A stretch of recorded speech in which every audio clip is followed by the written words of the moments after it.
So I call council meeting dated Tuesday 18th of May 2021 to order. Opening prayer this morning. Let us pray. Heavenly Father, grant that we who would seek to serve you may have the wisdom of your Spirit, the guiding of your hand, and the grace to serve together for the prosperity of the city of the Gold Coast. Through Jesus Christ our Lord. Amen. Upstanding for the anthem.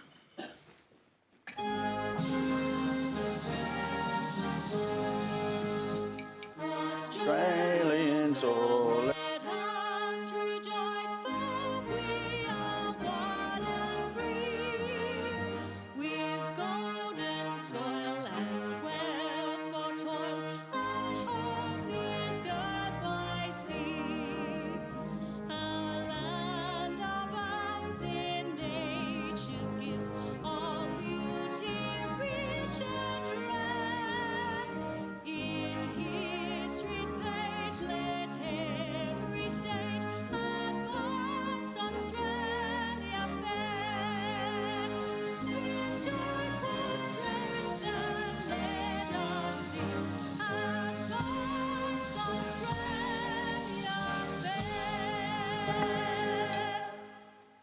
Please be seated.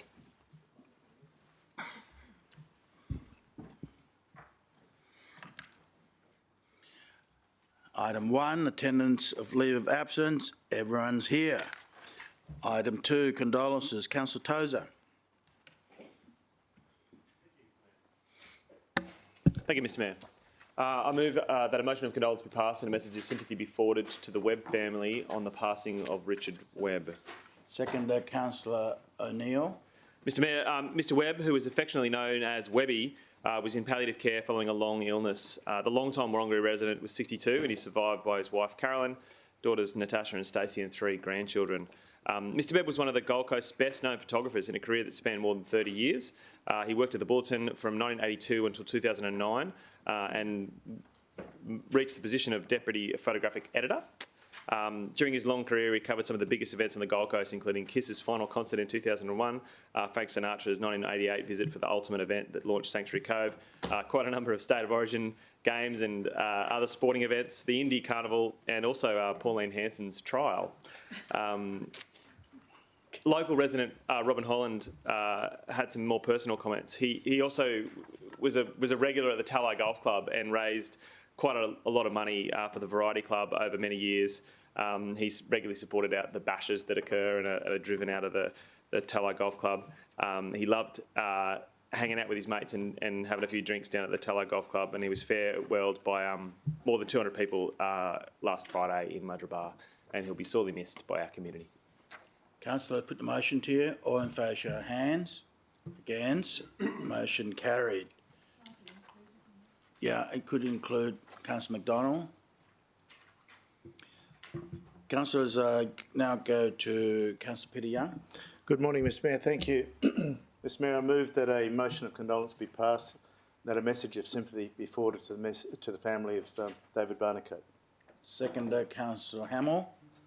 Thanks, Mr Mayor. David Barnacote was a well-known figure in the Nerang community. He was on the board of the Nerang RSL Memorial Club for 11 years, and he was the president of the sub-branch for 16 years. I think I've got that right. And he's been instrumental in the club's successes and the sub-branch commemoration days of the Anzac and Remembrance Day in November. He's a great trooper, and and I'd just like to express my personal condolences to his wife, Marilyn. Thank you very much, Mr. Chair. Councillors, I put the motion to you. All in favour, show of hands. Against. Motion carried. I go to Councillor Gates. Thank you, Mr Mayor. I move that a motion of condolence be passed and a message of sympathy sent to the Young family on the passing of our colleague, Councillor Pauline's beloved father, Robert Young. Seconder, Councillor Owen Jones. Robert, or Bob or Bobby as he was known, was husband to Mary for more than 60 years and father to Pauline, Adam, Lewis and Kate. On Friday last, Mr Mayor, Councillors Caldwell, Owen Jones, O'Neill and myself attended Bob's funeral together.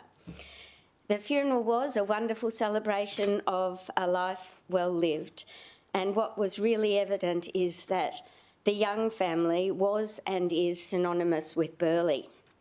The massive gathering of family and community highlighted lifelong friendships and the strong connections and associations built in the Burleigh area by the Young family over many decades. At the funeral, Mr Mayor, we listened as Pauline, Adam and other family members spoke so fondly of strong family bonds and the values engendered by Bob as a dearly loved father and grandfather. Primarily, we learned of Bob's absolute love of his family and community. But, Mr Mayor, we also learned about a few things Bob hated. Skin cancers, telephones and lawn grubs, but not necessarily in that order, but fondly in reminiscence of a wonderful man. Our condolences are extended to the entire Young family, Mr Mayor, and in a final lesson from me from the funeral, and one I'm certain the Padre would be pleased I absorbed, I say on behalf of us all, may you rest in peace. Cheers, Bob. Okay, we'll add to the list Councillor Tozer, O'Neill, Hamill, Councillor Peter Young, Councillor Vorster, Caldwell, Owen Jones, Lacastra, McDonald, Belden, Lumsden, Patterson and Taylor, and of course myself. Put the motion to you. All in favour, show of hands. Against? Carried. You ready to go again, or should I go to... Oh, you got two more. I do, Mr Mayor. Sad day. I do have another and I seek that a motion of condolence be passed and a message of sympathy sent to Mr Gary Kershaw on the passing of his dad, Bernie. Seconder, Councillor Owen Jones. Mr Mayor, Bernie was 90 years old and a resident at Arcare, Hope Island. It's only a few short weeks ago that his son Gary and I discussed his dad's health, and at the time I learned that he was having a few troubles. He'd been popped in hospital, but it was hoped that he'd recover, and sadly that was not to be, and after a fine innings, Bernie passed away on the 4th of May. So on the behalf of the City, Mr Mayor, I extend our sympathy to Gary Kershaw and his family. Gary's known to many of us as the proprietor of Nerang Pimpama Removals, and he's been an active member of the community and very interested in the outcomes of growth over many years. I know that Bernie will be sorely missed by Gary and the extended family, and send our sincere condolences on this sad occasion. Councillor, put the motion to you. All in favour, show of hands. Against? Motion carried. Please be added. Could you add Councillor Peter Young? Thank you. Go back to Councillor Gates. Another sad one, Mr Mayor. One of my dear friends lost her dad this week. Could I ask that a motion of condolence be passed and a message of sympathy sent to Virginia Oxenford and family on the passing of Jim Oxenford? Seconder, Councillor Owen Jones. And what's particularly sad, Mr Mayor, about this one is that it's not that long ago that I stood and offered a condolence for Virginia's mum, Mary. And I'm sad to be standing today so soon after her passing to acknowledge the passing of Jim after a brave battle with cancer. You'd recognise the name Oxenford.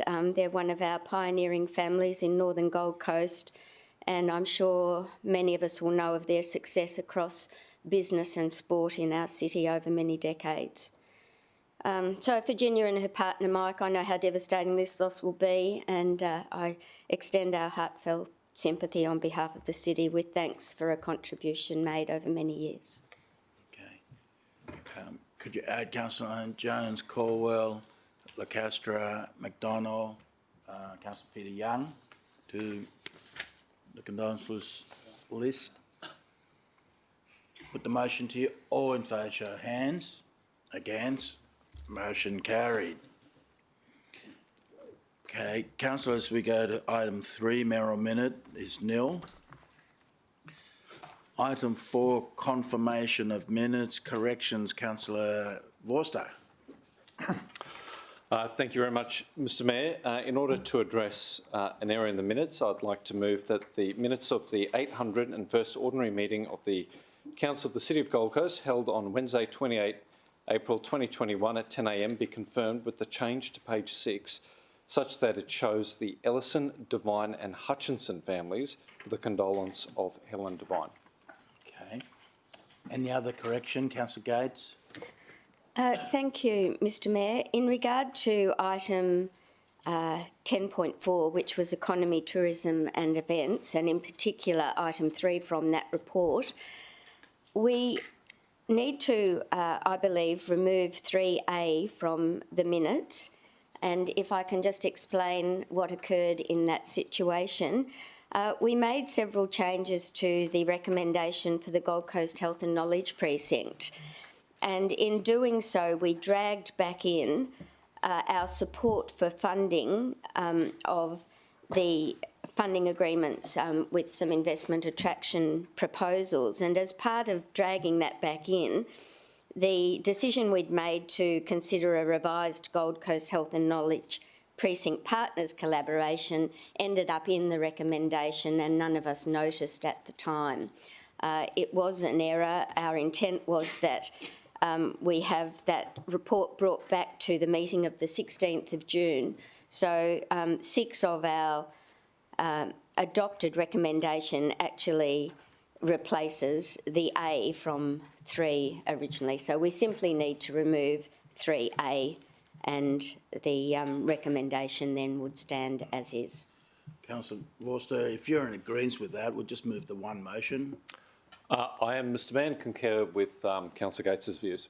Okay, so move, councillor Vorster, second by councillor Gates. It's page 37 of the minutes for the... Page Thank 37. you. Yep. Okay, any other corrections? Okay, second councillor Gates. Question, councillor Tozer. So by effectively changing the minutes and omitting this element, what are the implications of that?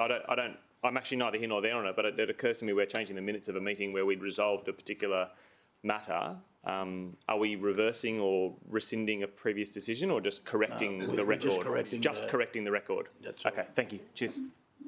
Okay. Rightio, put the motion to you. All in favour, show of hands. Against, carry, unanimous. We go to Mayor's report. City of the Gold Coast Lifeguard was a big thank you. Morning tea was held at the Warren Young Lifeguard Centre at Burleigh Heads. The Lifeguards Services has undergone a major internal review, with the result confirming the men and women on patrol are the best of the best. So we thought we might as well go down there with some cupcakes and thank everyone there. As you know, our lifeguards is the biggest commercial or council-run lifeguards anywhere in Australia. Matter of fact, I think it's anywhere in the world. And we are all extremely proud of the work they do. And so it's wonderful to be there. I'll keep going and let the presentation catch up. If it doesn't, I'll just verbal it. Next item is courtesy meeting with Director General of Taipei Economic and Cultural Office. Basically same ranking as an ambassador, Mr. Edward Tao, and we both recognise that City of the Gold Coast has a sister agreement with Taipei and Tainan, two of the biggest city in Taiwan since 1982. Looking forward to working with Mr. Tao to harness. I said to him, smart city, and encourage the international students, and let's see what happens regarding the travel bubbles as we removing borders. Item 3 is the Lego Masters presentation competition winners. and the masters there are Andrew Tuppen and Damien Hines, they gifted us the Paradise Dragon, and will be displayed in the chamber. I don't know where the dragon's gone, but I was looking around for it in the chamber through Mr. Kaduch. If you can find the dragon and display it, please. Item 4, Merrill Emergent Business Leadership Lunch. Around 30 local business leaders, entrepreneurs, start-up businesses attended networking lunch at Hotter to discuss basing on business leadership and developing of our city, how we want to diversify our economy. Next item is Rose Coast Gold Coast event was held at Corowa Park in Broadbeach. Guests were able to feel the sand between their toes as they discover a lineup of rosé from around Australia and abroad. Next one is this year's Gold Coast Career Festival, presented by Study Gold Coast. Oh, that's a bad picture. Let's just move on. Thank you. This is the biggest event of its kind in Australia. 10,000 participants under COVID condition, and it's about employability and diversing our careers choice. And it's always been our task to give the next generation the opportunity to really have their career here on the Gold Coast and doesn't have to move interstate or overseas. And we're up there, and I know that we're all very impressed with the way Study Gold Coast is handling himself right now. Light Rail Stage 3, funding announcement by Federal Infrastructure Minister Paul Fletcher, another 126.6 million. And in short, all 3 tiers of government are now all aboard and looking forward to sod turning before the end of the year. Official opening of Hotter Gallery. A lot of you were there, and some till the end at the exhibition bar. I'm pretty sure I enjoy the last few drinks with Councillor Peter Young. One of the few times we've had a few together, and so.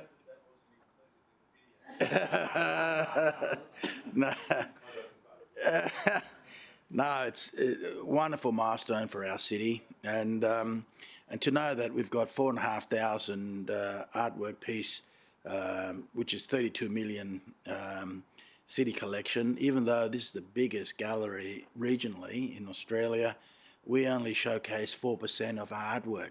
So I say to everyone, the displays will be dynamic. So if you think you've seen it all, come back and there'll be other themes and ongoing. Next one is commencement, just as exciting, commencement of construction Service Paradise Sand Bypass Project. What that is that we've built 7.8 kilometre of pipeline all the way south of Surface Paradise, and as you know, sand drift northwards, and what we're doing here, we actually pump the sand all the way down to there, and we can change if there's a devastation at Narrow Neck, we could plug in our pump and fill the sand up there. So the idea of having trucks going up and down the beach along the 8 kilometres, we don't have to. We just, like the garden hose, but we're hosing sand. Unveiling palette, Hotter Gallery, a few more drinks. Opening of Miami Aquatic Centre. I know that Councillor Paul and Young work very hard, and anyhow, we reflect on your names on the plaque, so it's wonderful. I know that your presence in spirit. So $18 million there.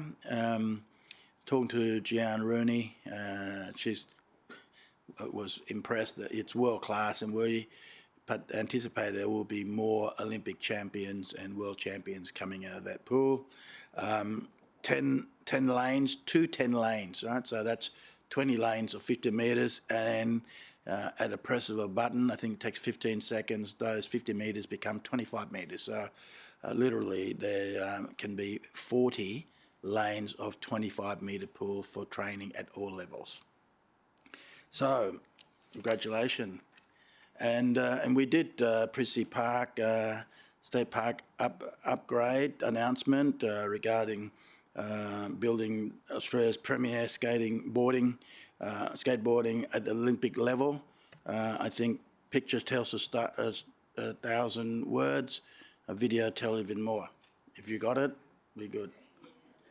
Some of our greatest swimmers trained here, like Olympic gold medalists Grant Hackett and Gian Rooney. I think I have spent more hours and more moments and more life moments at this pool than I did at school. Now, after a major upgrade, the Miami Aquatic Centre will help shape future champions. Our public swimmers in our community can be in the pool at the same time as our elite squads, means there is access for everyone. The original outdoor pool's been transformed into 10 multifunctional lanes, alongside a new learn to swim facility and water play area. We just absolutely love it, so we're delighted with the improvements. The pool will be used by thousands of swimmers every week. Facility's really good. The girlfriend can be over there eating brekkie while I try and get fit again. An official family fun day will be held tomorrow. And it's not the only facility at Prissy Park getting an upgrade. Work has already started on the skate park extension, allowing the coast to attract more professional competitions. Olympic size standard. We're investing about $3 million. It will be open to the entire community. Well, almost everyone. It's open to everyone, except for Councillor Colwell. Everyone knows what that means. Denny Elwood, First and 7 Gold Coast News. Sorry, mate. Couldn't let that one go.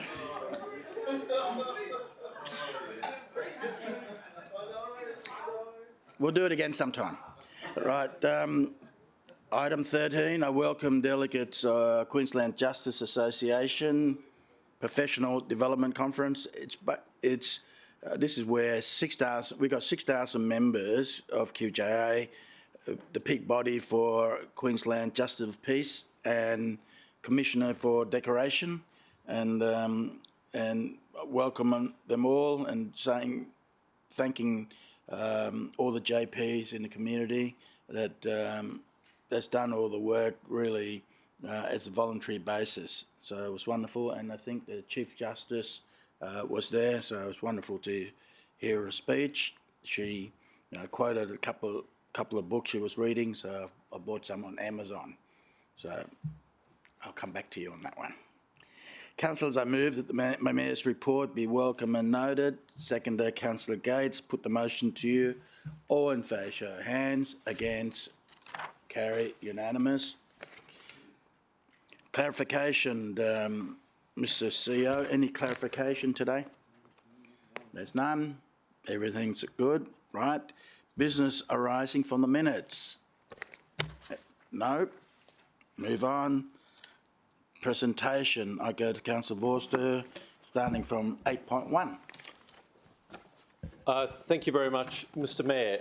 Mr Mayor, as a committee chair, I take a keen interest in the work of the Directorate, which I help look after, and I've had the benefit of getting to know over some time now the important and incredible work of our representatives in the tourist park space.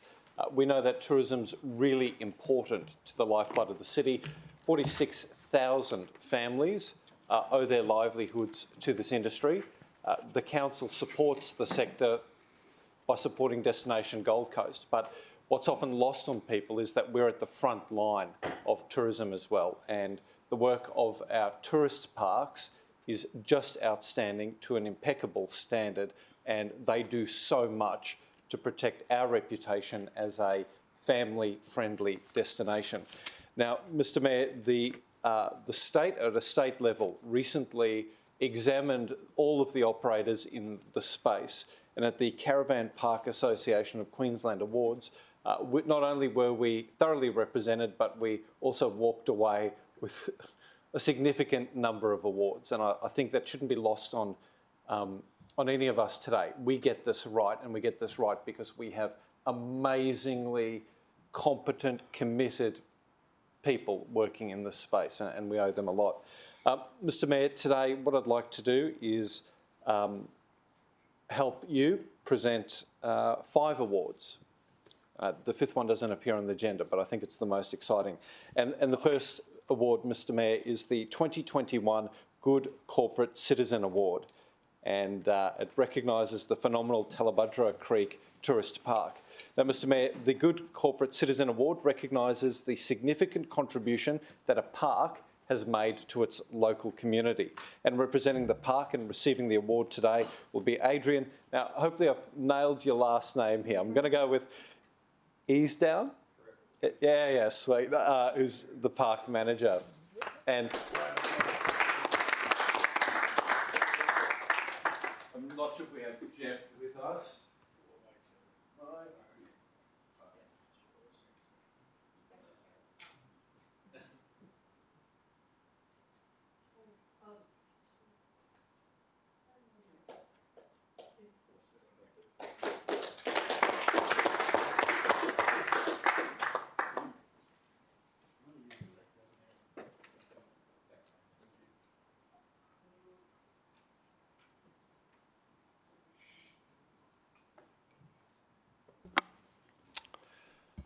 Thank you very much, Mr Mayor. And our second presentation today is for the 2021 Outstanding Host Award, for which the Broadwater Tourist Park was recognised. Now, the Outstanding Host Award recognises the caravan park that has received the most positive and consistent feedback about their service, showcasing that they are the most outstanding host. And this really talks to that reputational piece I referred to earlier, Mr Mayor. And representing the park today are Paul and Kim Turner, the park managers.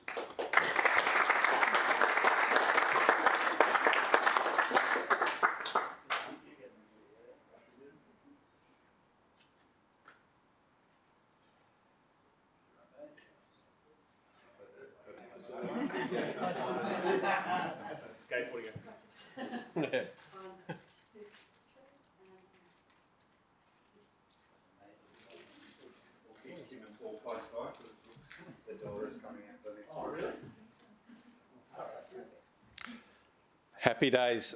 This one I'm particularly excited about, Mr Mayor. It's the 2021 Simon Warner Memorial Young Achiever of the Year Award, and it's awarded to Brooke Turner of the Broadwater Tourist Park.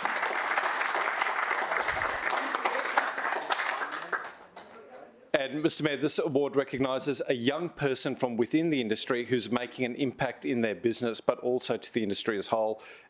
So, happy days. Congratulations.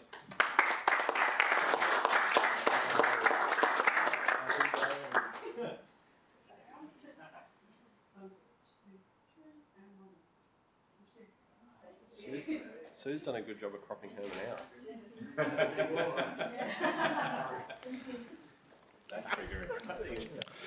And Mr Mayor, further presentation, and you can just see to what an impeccably high standard these operators work.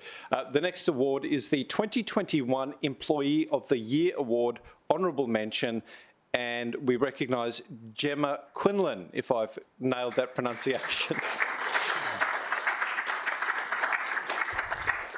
And Gemma's the housekeeping supervisor at the Tallebudgera Creek and Kira Beach tourist parks.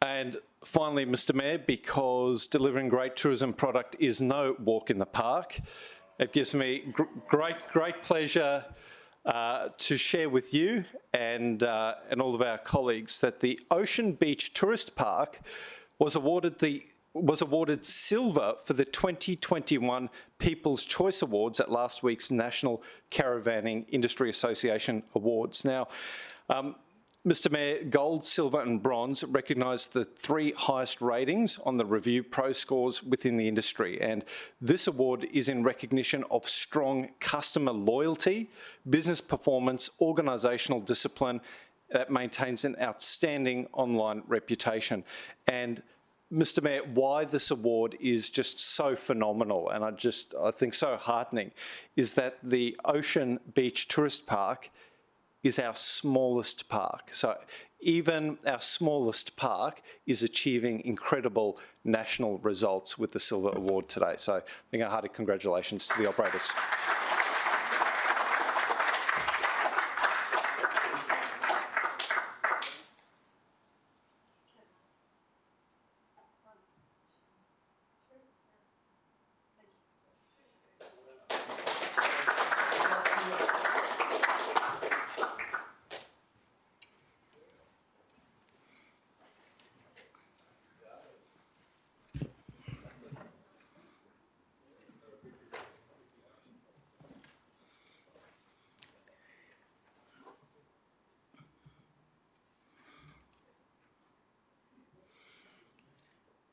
Okay.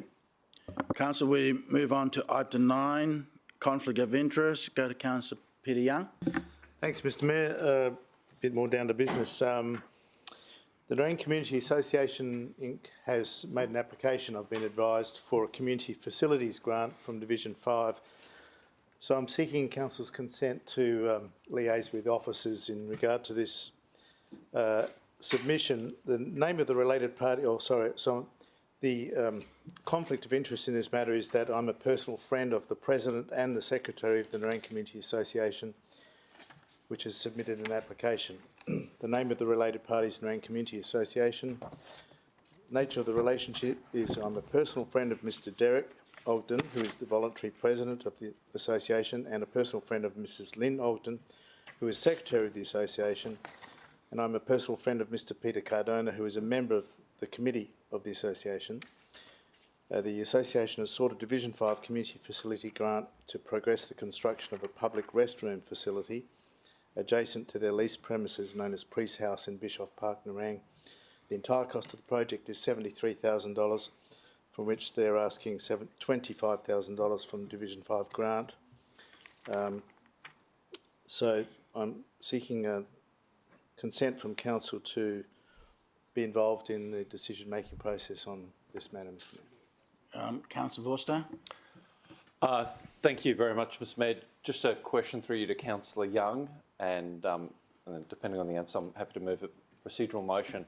Mr Mayor, through you to Councillor Peter Young, would you be able to confirm that the grant would seek to either establish or embellish a restroom that will be made available to the general public, i.e. not necessarily to members of the association exclusively? Yes, Mr Mayor, happy to respond. To my knowledge, and I'm sure I'm correct on this, the restroom will be a publicly available facility, and it'll form a part of the existing building. It's just an additional small space of a few square metres. So, Mr Mayor, I'm happy to move that Councillor Peter Young may participate in the decision despite the Council's conflict of interest, because the public amenities will provide a benefit to a significant number of people in the local government area, given they will be publicly accessible and not for the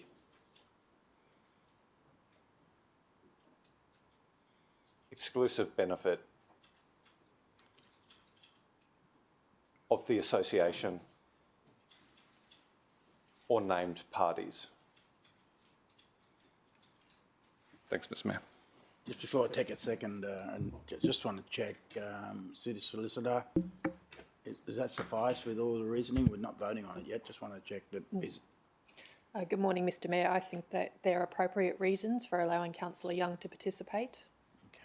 Councillor Toaster, seconder. Anyone want to speak against the motion? Put the motion to you. All in favour, show of hands. Councillor Tate, Councillor Hamill, Councillor Tozer, Councillor O'Neill, Councillor Forster, Councillor Caldwell, Councillor Gates, Councillor Jones, Councillor Pauline Young, Councillor Castro, Councillor McDonald, Councillor Barr-Lumsden, Councillor Patterson, Councillor Taylor. Against? Motion carried. Councillor Peter Young did not vote. Thanks, Mr Mayor. Right. On the agenda here, there's no other conflict of interest declaration, so we'll move on to special budget and finance, item 10.1. Councillors, I move that the minutes of the special budget and finance committee meeting held on Monday, 10th of May 2021, covered by recommendation 1 to 6 be received. Seconder, Councillor Owen Jones. Put the motion to you. All in favour, show of hands. Against? Motion carried.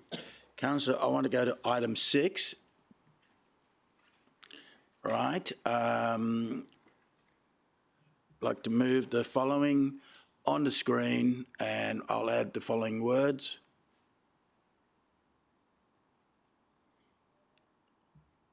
You ready?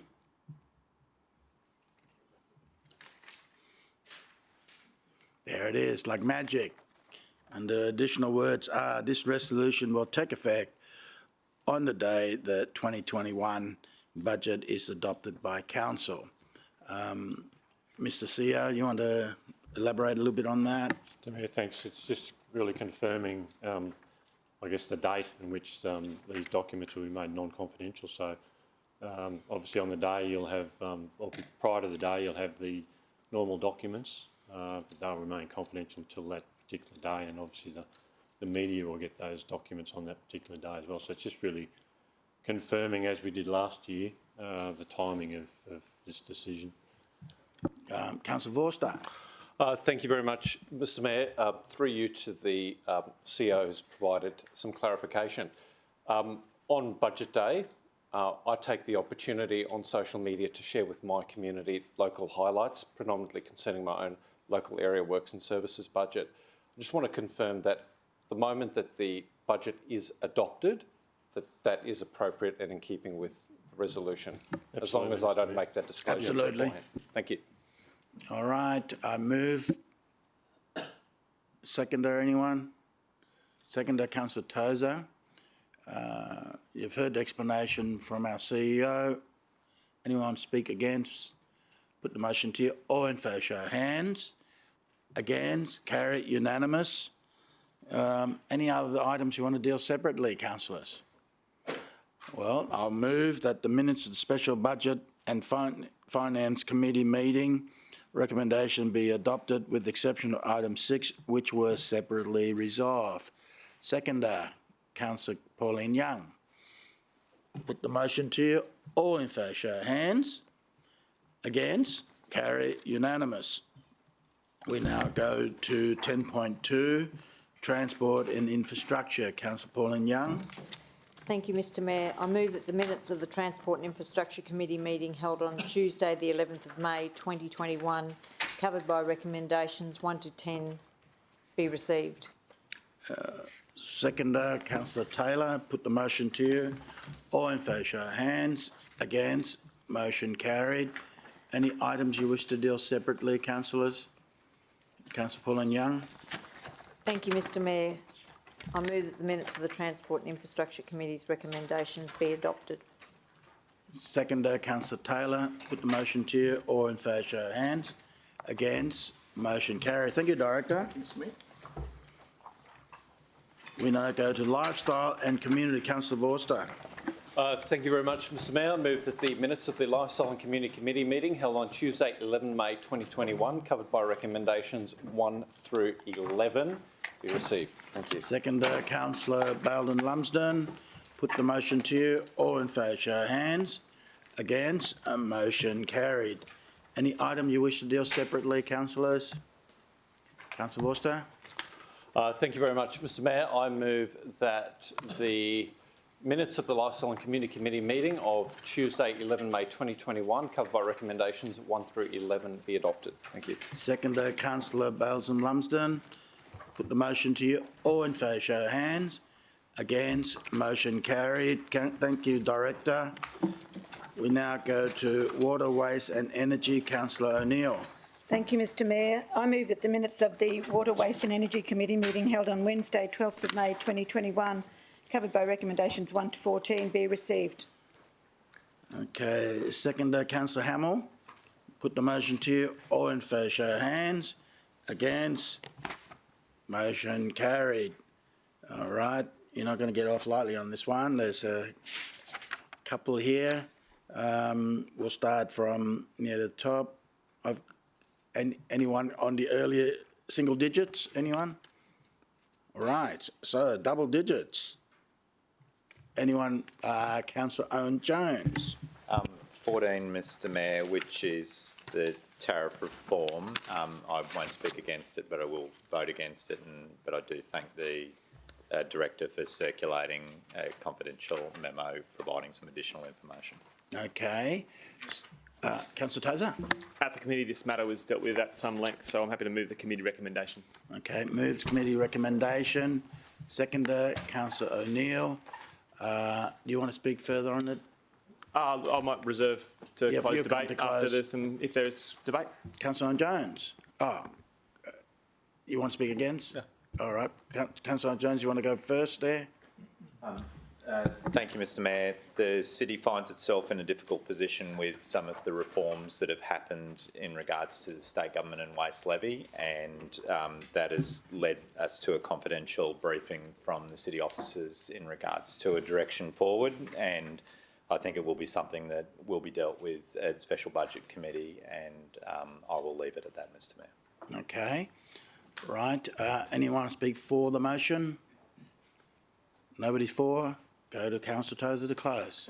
Mr Mayor, there is no doubt that some of the changes to the way that our state manages its waste are shaping policy and policy framework for local councils. And it's very important that our city remains on the front foot when it comes to that, and coming up with programs that enable us not to be the place that other residents of Queensland come to leave their waste. We need to make sure that we do the best thing that we can for our residents and property owners across the city, but also we need to make sure that we collaboratively solve problems relating to waste that are faced by all of Queensland.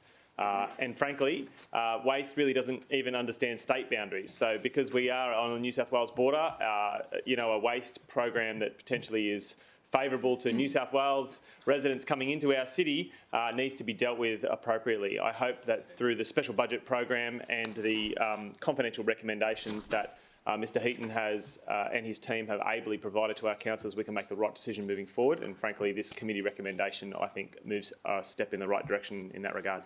Yeah. Okay, the debate's closed. Councillor Vorster. Thank you, Mr Mayor. I'll just seek that a division be recorded for this item. Yep. Thanks. Okay. Councillor, I put the motion to you. All in favour, show of hands. Councillor Tate, Councillor Petty, Councillor Hamill, Councillor Tozer, Councillor O'Neill, Councillor Pauline Young, Councillor Ballard-Lumpson, Councillor Patterson, Councillor Taylor. Against? Councillor Vorster, Councillor Caldwell, Councillor Gates, Councillor Jones, Councillor Castro, Councillor McDonald. Motion carried. Any other items you want to deal separately, councillors? Councillor O'Neill. Thanks, Mr Mayor. I move that the minutes of the Water, Waste and Committee's recommendations be adopted with the exception of item 14 that was specifically resolved. Seconder, Councillor Hamill. Put the motion to you. All in favour, show of hands. Against? Carry unanimous. Thank you, Director. We now go to Economic Tourism and Events. Councillor Castro.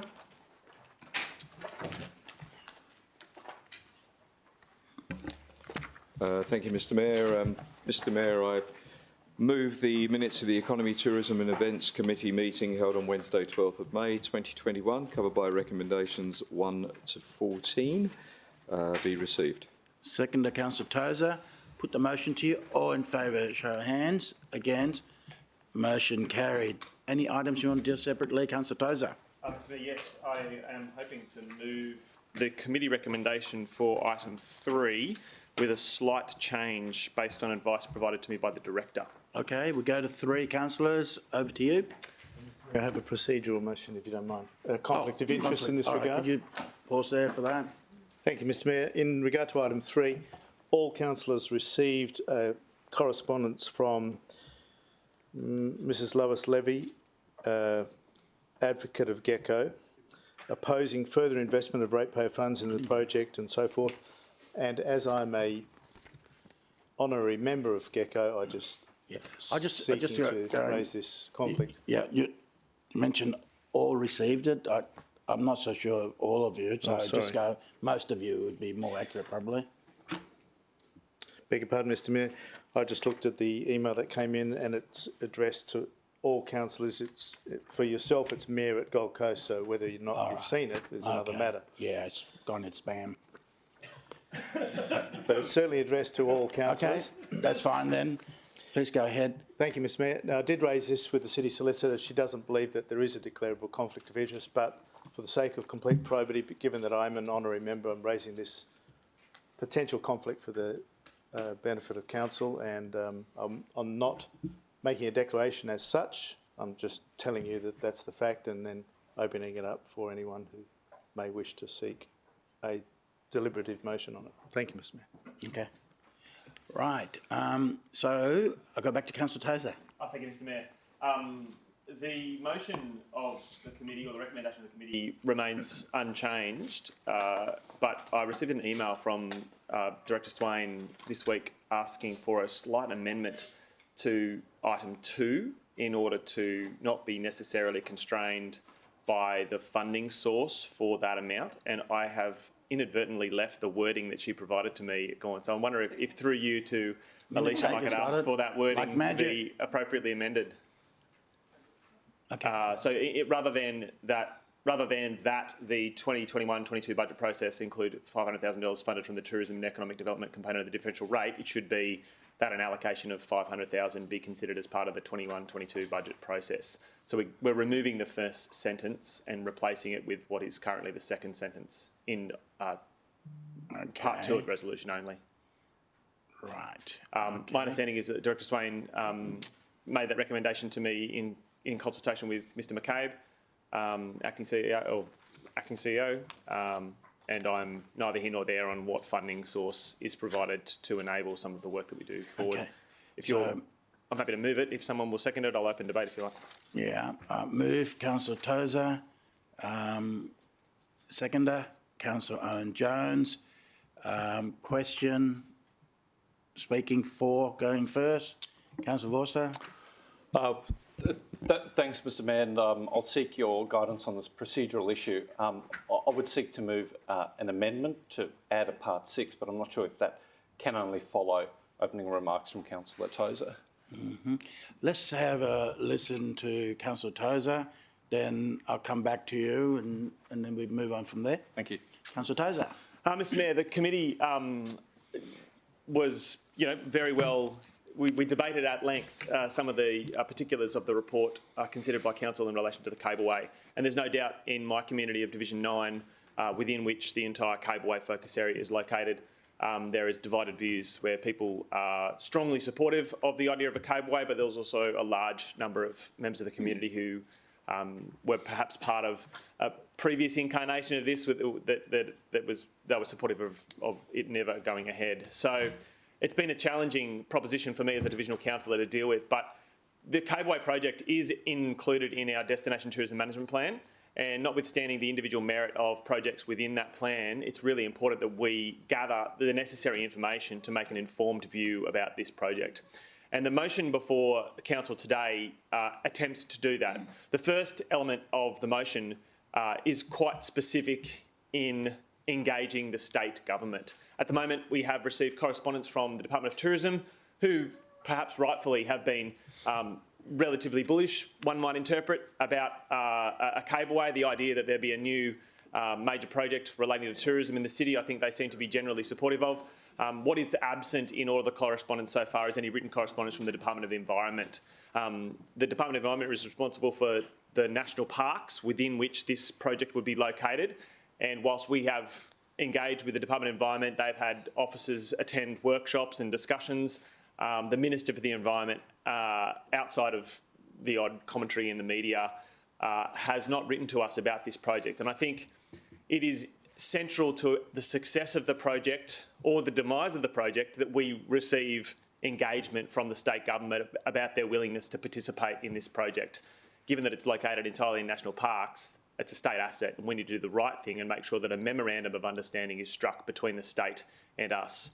I don't think there's any councillor in the room here who wants to threaten or risk the World Heritage significance of our city's hinterland. There are locations in the Springbrook National Park within which this location is being explored that have unique biodiversity different to anywhere else in the world. And UNESCO's World Heritage Significance report deals with some of that unique biodiversity at length. And I haven't come across any person in the community who has said that they would like to lose that as part of any process. Frankly, even your commentary as the spokesperson of our city has always said how important the environment is to our city. And if this project is to move forward, you know, it needs to be done with the strictest environmental values being honoured. And you and I share that view, Mr Mayor. The second parts and third parts and fourth parts of this project try to draw out some of that. Obviously, we've allocated a little bit of funding. We've varied the contract with the current provider of economic reporting in Urbis in order to provide them an opportunity to give us advice about the further reporting that needs to be done, whilst making sure that they're not necessarily involved in those next levels of reports, because their expertise as a consultancy may not be the right expertise that we need for the next report. But I'll draw your attention, Mr Mayor, to 4B, which is relating to an environmental values audit, and that is really important for us. Again, there is no person in the city who doesn't see the World Heritage significance of that area being important to us, and it's important for us to both understand what those values are and also understand what is at risk if we promote a commercial development to deliver it. I don't think even a commercial proponent for this development would want to do that. In fact, so many of the economic variables outlined in the report, Mr Mayor, are driven by that World Heritage significance. So we don't want to lose that. It's really important that we as a city understand those environmental values, those risks, those threats to the World Heritage area, and also the potential mitigating factors that we could introduce into a project that would mean that those things could potentially be funded and weed management and pest management might be maintained as part of some of the revenue streams that are driven by this project. It is critically important that we do that, and I think there is value to our city beyond the Cableway project of us having this audit and this reporting done. We will be able to include that perhaps in other environmental advocacy that we do as a city, and even in some of our tourist documents, understanding the true values of the environmental significance of those areas, I think will be a great marketing exercise for us as well. Finally, at committee we discussed at length that the next few steps need to be done before we take a step towards approach to community consultation. There is no doubt that the community is interested in this project, whether they're very pro or very against. You know, the community they're aware of it and they're interested in it, and it's been going on for probably 20 years now. What is important is that we as a council make sure that we help people be informed. And frankly, this environmental values audit and making sure that the state are working with us on this project, I think, is central to the success of any future community consultation. The final thing I'd mention is that inside the proposal is an acknowledgement and a better understanding of the traditional owners.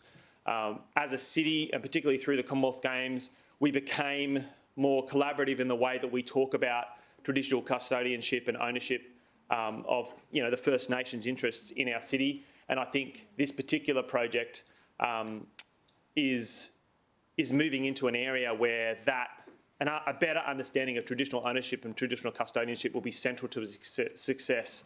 Anywhere where there is a Cableway in Australia, Cairns and other places, they've done that quite well from my observation outside the city. And we need to be world leading when it comes to acknowledging traditional custodianship and understanding the First Nations interest in that area. And I'm hoping that as we go through this process, what we draw out of understanding the project better through the environmental values audit, traditional owner consultation and our partnership with the state government, there'll be lots to gain as a city beyond just the project. Mr Mayor, I hope councillors support this motion today, and I'll chat again at the end. Yeah. I'll come back to you in a second, Councillor Vorster. Just a question to Director. On item 2 there, in the last bit where it says that well, I'll read the whole bit, that council develop and execute an MOU with the state and us, Gold Coast Cableway into Springbrook National Park and hinterland. My question there is that if there was an opportunity to look arbitrary, an alternative route, going from Movie World, say, to Mount Tamborine, is that enough scope to talk to that alternative, to also talk to the state government on that MOU? The reason I asked that, I did speak to Scenic Rim Mayor, and I said, is there a problem with Mount Tamborine? We've got to do all the normal EIS and everything. On the face of it, he can look at from there. Do you want an answer first, or do you want to? All right. Well, okay. But I'd like an answer. Through you, Mr. Mayor, I might just ask Darren or Alton to come and answer that question. I think. Okay. Thank you.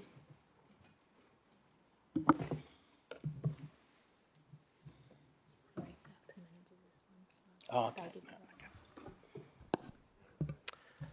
Through you, Mr. Mayor, I guess the best way to say it is obviously we've done a body of work that's with both departments, tourism and environment. I'd imagine that the departments would want to see probably the amount of rigour that we've done to date for that before they'd make a decision.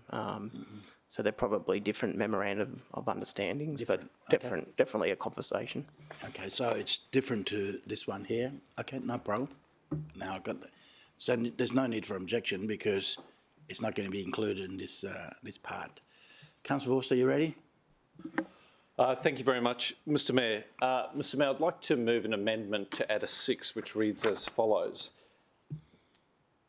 that correspondence related to a potential cableway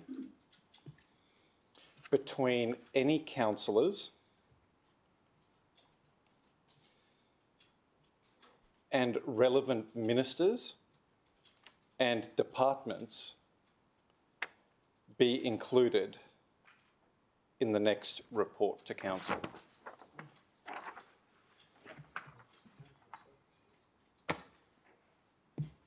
Okay. Let's move an amendment. Councillor Forster, do I have a seconder? I could ask a question before I second it. All right. Please go ahead. So, Mr. Mayor, clearly you're a councillor and you communicate directly with ministers and government departments. And so my question through you to Councillor Forster is, I have no problems with the additional information being provided in reports. Are you imagining that it would be as a confidential attachment to a report? Thank you very much, Mr. Mayor. To the best of my knowledge, I cannot prejudge that. I'm sure the City Solicitor may provide some advice to the responsible director around whether or not those attachments could be lawfully considered confidential or not. I know there was some ambiguity pertaining to a Lifestyle and Community Committee agenda item where there was some advice that we needed to put things in open because we didn't have strong enough ground to keep them confidential in the report. So I don't think it's for me to say that it will be necessarily confidential, but I'm sure the City Solicitor and Responsible Director will make an assessment as to the statutory tests, and if it prejudices Council's interests, it could very well be confidential. Yeah, I think I'll go to the CEO. If the matter is sensitive and that commercially, you'd make a recommendation for it to be. I think what Councillor Forster said was probably summed it up pretty well. I mean, the City Solicitor will. Yeah, and all councillors will have access to it. It's just the public part, I think. Well, Mr. Mayor, if there is a second, and I'm sure it's up to Councillor Owen Jones to determine that, I'm happy to talk to that, and I think it'll be. Councillor Owen Jones, seconder. Go ahead. Thank you very much, Mr. Mayor. Well, look, from the outset, I was very happy with the officer recommendation, but I respect that I don't have a monopoly on good ideas, and it's the wise council that has determined this is perhaps the best way forward. But I think Councillor Tozer made a very salient point, and that is as we progress through this process, it's important that we maintain the utmost and highest standards of integrity and transparency. And I think one of the disappointing complexions to this report and the decision we're making today is, in my personal view, how the matter played out in the media. I think perhaps compelling the government to respond before we had an opportunity as a standing committee and then as a council to form a view. What I'm seeking to do with part 6 is to better understand what information may have been furnished to the government, which may have prompted their public position ahead of Council's decision today, so that I can better understand whether we should be invested in an MOU process with the state government, or whether later on it's the best course of action to persist alone, to progress what would otherwise be a meritorious project. So I just need that information to make a fully informed call. And if it's confidential, I'm fine. But I need to take that step to make sure that I'm fully across the detail before we take the next step. Thank you. Okay. Speaking against the amendment,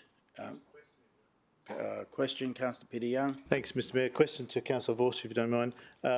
This proposed addition is restricted to correspondence between councillors and others, and I noted in the report correspondence had apparently been received from the Director General of the State's Department of Tourism and so forth. But we wouldn't see that letter necessarily, or any correspondence between officers and departments. Was that a deliberate? I think councillors have access to all material. If you, you've got access to all material. I'm sure I could ask for that, but I'd have to have knowledge of it. And in this case, it's restricted to councillors and departments or ministers, and I wondered if it shouldn't just be officers and councillors and departments, so that there's complete. Councillor Vorster. Exposure. Look, thank you very much, Mr Mayor. Look, no, it's not my intention to open it up to correspondence between officers and the government, because I take in good faith that the correspondence and the dealings with the department have been synthesised into the report that we've had the benefit of reading. So I'm happy to trust the city officers. I trust them implicitly and will rely on their report. What I'm seeking to do is to address the information gap, which will allow me to better assess whether an MOU is ultimately the best course of action. And that gap for me is based around any representations that may have been made to the government about council's disposition to the project. Thank you. All right. Speaking against the amendment, Councillor Tozer. So is it correspondence forever, in perpetuity, or how far back and how far forward does it go? So, I mean, obviously the Cableway's been discussed for 20 years. The Minister for the Environment and State Government would have formed a view. Just for this process. So from this date or from? No, this beginning of this. Oh yeah, of course, the feasibility project that we've been. I think the previous one, Skyrail or whatever it's called, is redundant. It's right. Okay. Gone. Excellent. Okay, great. Yeah, no worries. All right. Anyone speak against the amendment? Councillor Tozer to close. Oh, Councillor Caldwell. Sorry, Mr Mayor, just a question. I did understand that there was a letter that had been received to our CEO from some minister or something, which I think is referred to, but did talk about some sort of relationship stuff. If that could separately just be circulated outside of this, that would be helpful just to complete my file. Director, on notice? On notice. Councillor Gates. Mr Mayor, I'm going to support the amendment. Yeah, I've just got to ask for anyone who's speaking against. Anyone against? Then I'll go to close with Councillor Tozer, because there'll become a motion and then you get to speak then. Thank you, Mr Mayor. Look, frankly, it's entirely appropriate and it makes sense. So the idea that our correspondence as councillors throughout this process be provided as part of a report, I think actually is good. I would be more than happy to include it as part of, I mean, obviously it's an amendment now, but I would have been happy to include it as part of my original motion had it been proposed that way, but it is what it is, Mr Mayor. Hopefully this amendment gets up and we'll be able to move forward. Okay, put the amendment to everyone. All in favour, show of hands. Against? Carry unanimous. Amendment becomes a motion. Speaking for the motion, Councillor Gates. Mr Mayor, I just really rose to highlight that I had foreshadowed a motion at committee which was basically the same as, included all the same content as Councillor Tozer, but there was one thing missing, and that was that Council notes the broad financial, economic, social and environment considerations and outcomes outlined in the pre-feasibility assessment report. I think a lot of work's been done, and I thought personally that that was worth highlighting, and it was left out. That aside, all of the other information is similar, so I'm happy just to support what's on the table at the moment, but speaking for the project. Anyone speak against the motion? I go to Councillor Vorster to close. You speak against the motion? Didn't we have the amendment motion unanimous? Correct. So you're going to vote the other way? Okay. What happened between? Let's find out. I just want Councillor to Peter Young. articulate some concerns I had about the pre-feasibility study, Mr Mayor. How I'll vote ultimately is yet to be determined. But I finally got the opportunity last night to read this report. I did follow the... So that I'm procedurally clear, you're speaking against the motion, right? Yes, Mr. Okay. I finally got to... I did watch the committee debate and deliberations, and I thought the matter got some good airing. I have a copy of the Coordinator General's report into the old Naturelink Cableway, so this is going back some many years, but I thought it an important piece of work because it would inform, or it should inform us in our deliberations now. Can you pause there? Yes, Mr. Councillor Owen Jones. Oh, okay. And the Coordinator General's is now considered to be still the primary decision maker, so I thought that their position on the previous Naturelink, although that was a specific proposal with a specific route, and what we're dealing now with is a pre-feasibility study, and that's very different. But some of these factors that the Coordinator General then considered, I think, are still relevant, and what concerned me was that they didn't get a lot of attention in the pre-feasibility. So in regard to fire, the Coordinator General's report was pretty strong on the issue of fire safety and the fact that the introduction of any built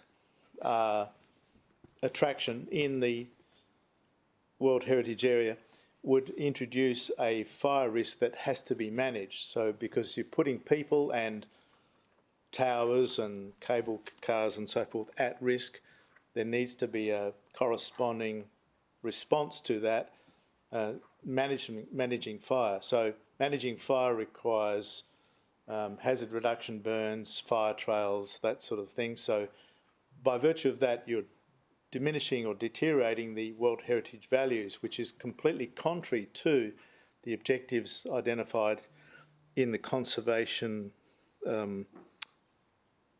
stipulations of the Act about this World Heritage Area.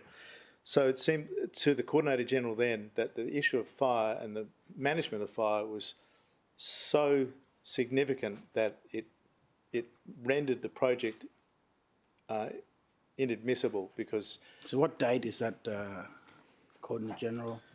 This is the, I think it was 2000, Mr Mayor.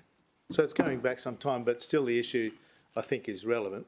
And that's an issue that the Coordinator General now would have to consider. So the issue, the way that fire was managed in this pre-feasibility was a bit underdone to my thinking. Geotechnical stability was another issue raised in the Coordinator General's report. That is the towers, which are many metres high, I think 26 metres high at that project, and unknown height in the pre-feasibility study, as I admit. There's nothing specific identified. But the slope stability and so forth was identified as a significant hazard that would have to be managed. But Councillor Young, this is a different project. Yes, it is. You're going on if you're going to comment on this specific project, we'll continue the concern. But it's a bit like shooting in the dark, isn't it? Like technology has changed in 20 years. I hear you about, we've got to address the potential fire trail, but to go into geotech without the design knowledge, that's, being an engineer myself, that's way a different project altogether. And stability and all of that. I mean, it's... Well, the pre-feasibility study, which we've paid for, includes reference to things such as design and construction principles. So it gives consideration to those sorts of matters. But it doesn't address geotech and slope stability, which is a significant issue that will confront any future projects. I'm saying if a pre-feasibility has failed in that regard, then I'm concerned about what the next step might be. In another sense, the issue of water and potential contamination of water is not mentioned in the pre-feasibility study, but it was a critical matter in the Coordinator General's response. And in fact, at that point in time, the Coordinator General included this quote.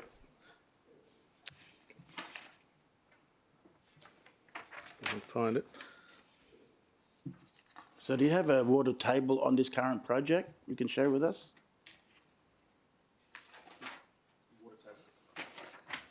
Pardon me? Do you have a water table data you can share with us on this project? No, Mr Mayor, and nor does the pre-feasibility study. And so I'm identifying that as a potential lacking.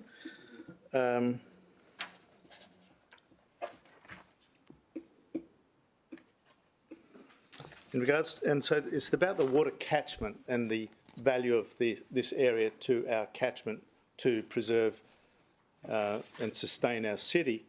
And the Coordinator General at the time mentioned that the Naturelink proposal will create risks where none presently exist.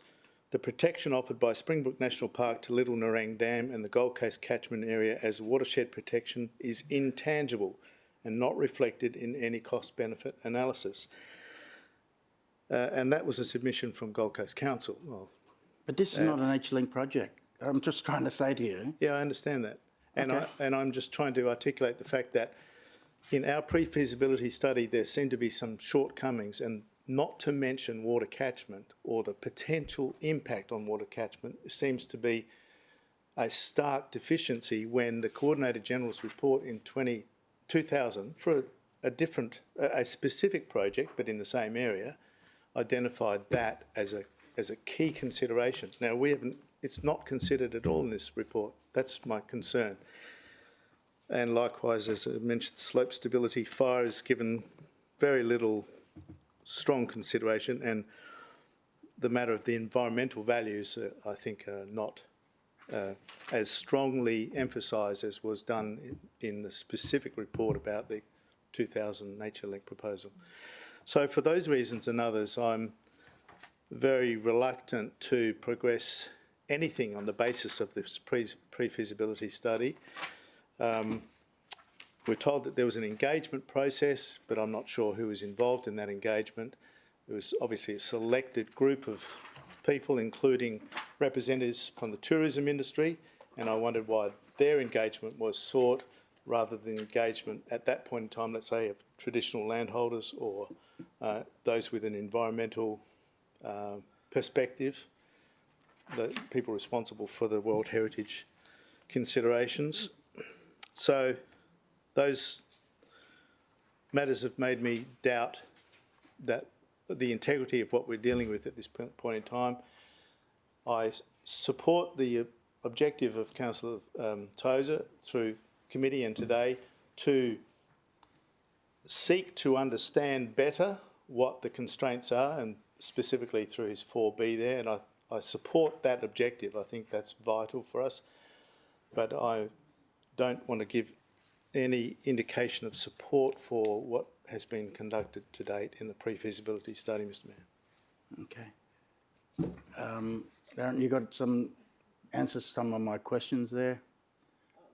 Through the chair, just so touching on the Coordinator General's report from 2000s.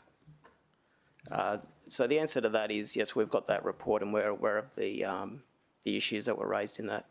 Obviously, we're very early in a long process around approvals, and one of the things that we do highlight is that the way forward is, again, an environmental impact statement. Whether the proponent would take that through the Coordinator General, that would be something for them to consider in their way forward in their approvals pathway. In terms of the pre-feasibility process, there are a number of technical papers that sit behind the summary one that we've provided to Council, and bushfire is definitely one of those technical papers. And exactly what you said, they've identified that there needs to be a management plan around bushfire, and again, you need a proponent at the table to talk about the impact on the days that the Cableway can actually operate if there is a bushfire threat. Okay. Okay. Speaking for the motion. Councillor Jones. Thank you, Mr Mayor. I speak for it because I think that before we start anything, we have to make sure that our friends in the state government are on board, and I think we do that through a memorandum of understanding. There's been talk of the Coordinator General. This project, in my mind, doesn't go forward unless the state, as part of that memorandum of understanding, actually says that it does want the Coordinator General. It clearly cuts across multiple state government departments and land that they are responsible for administering, and it will also ultimately be referred to the federal government as well. So in my mind, before there is any talk of proponents being at the table and saying what they're going to do or not, we actually need to make sure that the state government agencies that are responsible are also part of those initial conversations. And if the city is going to commit dollars, we need to make sure we're heading in the right direction with the state government to start with, rather than committing dollars, spending dollars, doing consultation, going through a whole lot of pain, only to find out that the state government may not, or different departments in the state government may have different views. I'm not really interested in what happened in 2000 in regards to Naturelink. That was 20 years ago, and not all of us have read or lived that experience. Councillor Barlin Lumsden was in grade 3 at the time, so and he now sits here representing 35,000 residents of the city who may be very interested in it. So times do change, but it seems to me with the Cableway, we're only ever going to get a good answer if we have the right foundation at the start with the state on board, and in particular the Coordinator General. Speaking against the motion. So before I go to close to Councillor Vorster, my question then is that the potential of something like this should be, or the box gets ticked, is that enable people that has mobility problem have the chance to get closer to Rainforest World Heritage Area, or is there other alternatives? Because everything else we're doing is DDA compliant, and will this be DDA compliant so that people with disability has a chance to going, well, what a wonderful place we have here, unlocking it? Through the chair, that was very much one of the topics of conversation through the workshops with the department, to make sure that there's equitable access throughout the Cableway, and obviously down to those opportunities up the top of the settlement as well. I see. Okay. Right, when you're ready, Councillor Vorster, to close. Thank you very much, Mr Mayor. Mr Mayor, I support the delivery of a cableway. I also support council doing the heavy lifting outside of what I feel could be a political process, and I've attempted to draw that out and interrogate that with my proposed amendment. So in a funny way, I provide personally at this moment more support for the project than the words on the screen lend. My expectation is that if the state does not come to the party, that we'll have an opportunity as a council to then decide whether we progress a body of work to prove the case so that whoever may form the next government has an opportunity to decide the matter on the facts rather than be forced into making a tentative, in-principle decision ahead of an election. But, Mr Mayor, what I think is really important to put on the table here is that the Gondwana rainforests, which have a global significance, also have a national significance. And I think one of the fraught things with this motion, and again, I'm supporting it because it's the best that we can do, but I want to highlight some issues in the approach taken by those who have moved it at committee. One of the issues with the motion is that it presumes that there is only a state interest in progressing this project, when in fact the Gondwana rainforests span Newcastle, from Newcastle, all the way to Brisbane and include 41 reserves. Because it is recognised by UNESCO and because it involves oversight and management by two different state governments, the Commonwealth actually also has an interest in the rainforests. And one of the fraught things I think here with this motion is that it assumes that we need to engage with the state government only on this issue because it deals with their land, when in actual fact it needs to be broader than that and bring the federal government into the conversation as well, because they have got an interest, and in fact through the, I forget the act now, but there's some Commonwealth legislation that deals with the management of these spaces and manages development in those spaces, which should be countenanced. Just another point of clarification. That what's been said is actually the report named at 4B is a federal government funded and authored report. So I want to clarify that very clearly, that it is entirely intended that that is a federal government authored, and that's their report. So very clear. Thanks, Mr Mann. Just to provide some further clarification to Councillor Tozer. In the context of the debate, we've heard that we need to deal with the state government. It's their land, their department. We've been dealing with ministers. The Naturelink conversation, for example, also centred on the work of the Coordinator General, which is an agent of the state government. What I'm merely pointing to is that as this project progresses, it will be necessary to have a conversation with the federal government as well. But I just want to address this other point on the environment. This rainforest, which I think we all agree has international, national and state and interstate significance and Gold Coast significance, right? I think we all agree with that. No one's disputing it. During the recent bushfire crisis, 53% of it burnt. 53% of it burnt.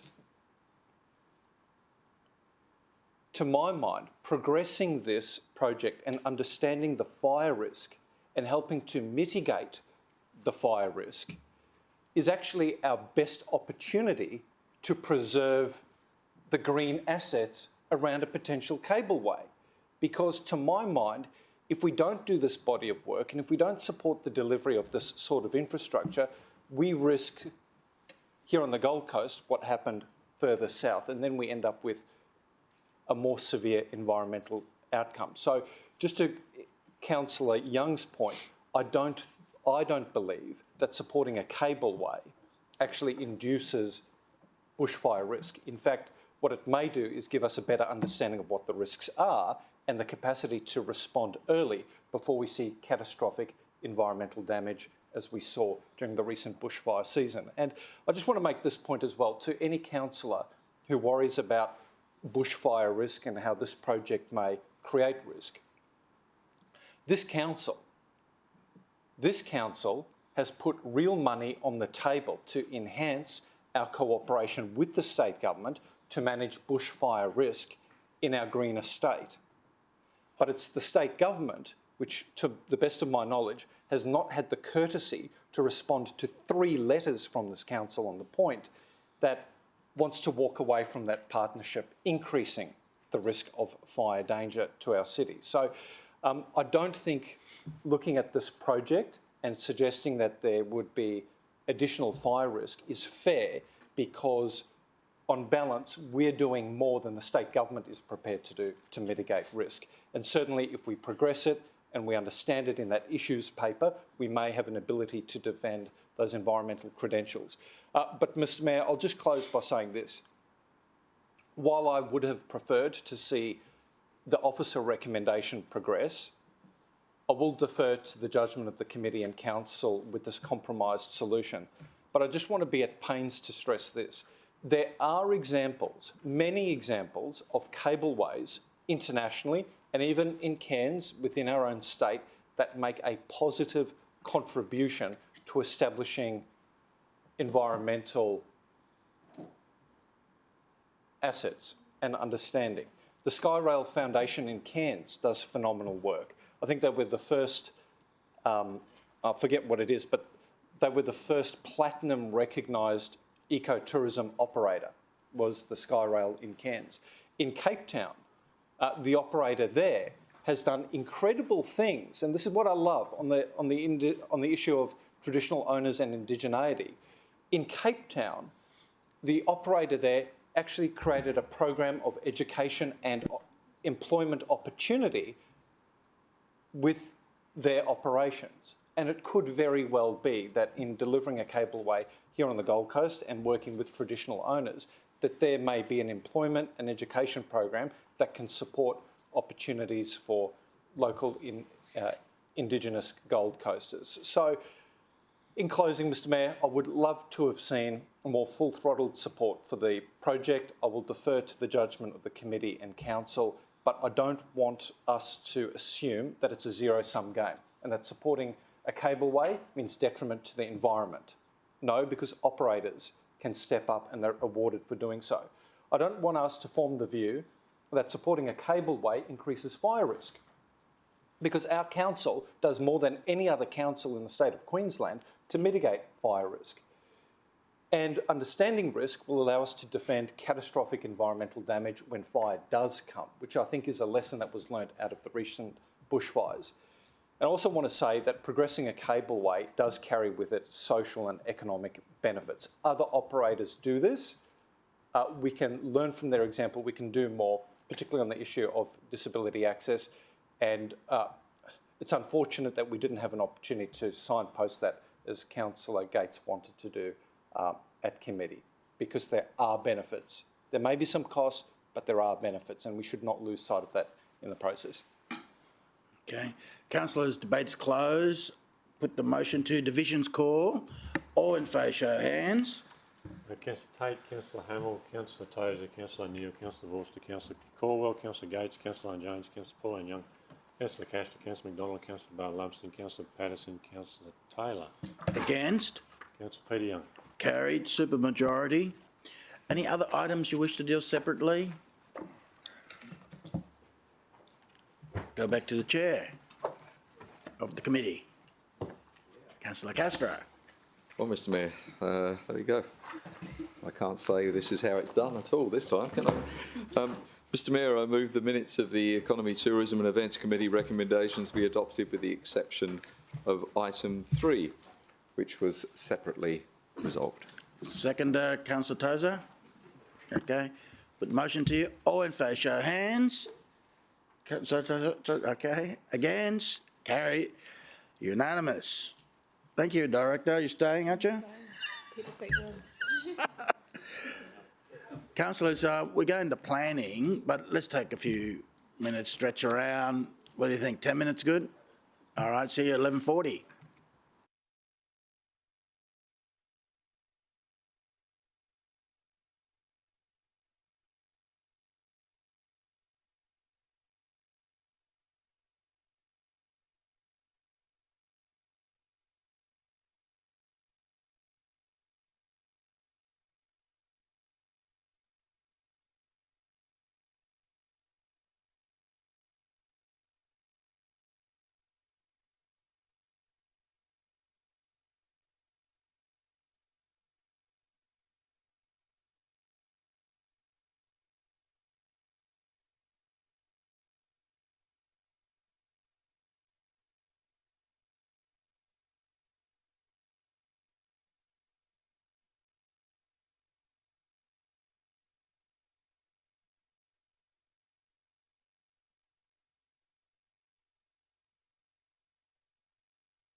Okay, welcome back, everyone. We're in open. Streaming on. Councillor Caldwell. Thanks, Mr Mayor, and welcome back, viewers. Move that the minutes of the Planning and Environment Committee meeting held on Thursday the 13th of May 2021, covered by recommendations 1 to 10, be received. Seconder, Councillor Gates. Put the motion to you. All in favour, show of hands. Against, motion carried. Any items? Oh, we might as well go down one at a time, I reckon. In that case, Item 3 for a declaration from Councillor Gates. We'll go to 3. Thank you, Mr Mayor. Item 3 considered the special DELs and I had a prescribed conflict of interest, so I'll be leaving the room. It was declared at committee. We should have the details on the screen related to donations from Gold Coast Marine Aquaculture and Gasman Developments and UPS. I'll leave the room. Okay. Any other declaration on this item? Go to Councillor Caldwell. Happy to move the committee recommendation, Mr Mayor. Okay, seconder. Councillor Hamill. Anyone want to speak against the motion? Put the motion to you. All in favour, show of hands. Against, motion carried.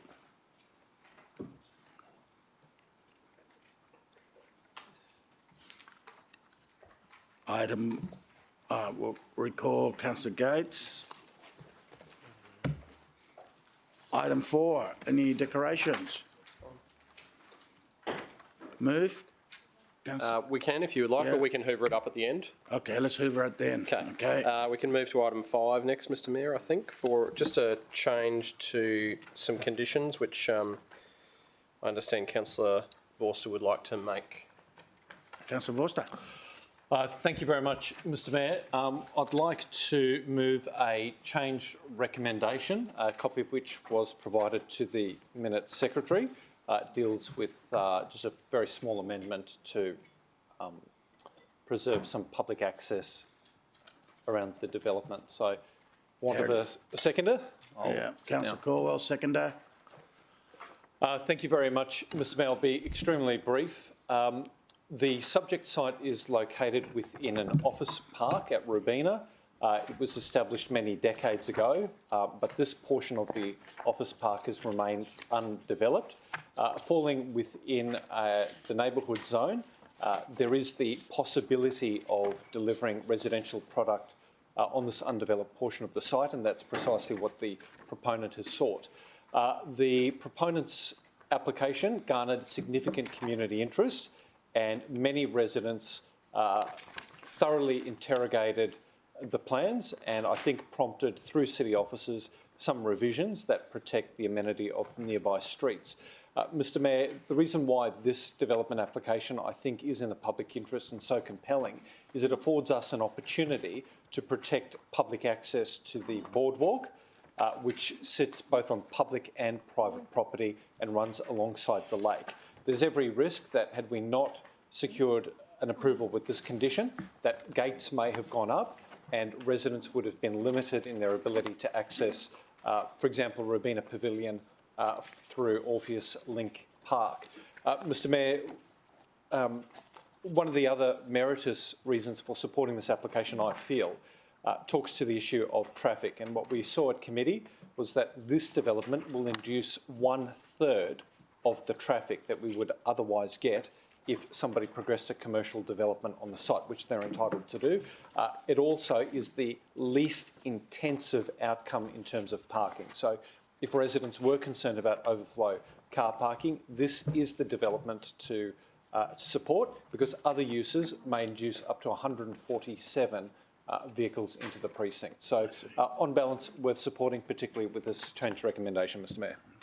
Anyone want to speak against the motion? Put the motion to you. All in favour, show of hands. Against, motion carried. Anyone on 6? So we hoover it up later? Or No, item 6 separately. A couple of declarations and a change in conditions, Mr Mayor. I'll go to Councillor Pauline Young.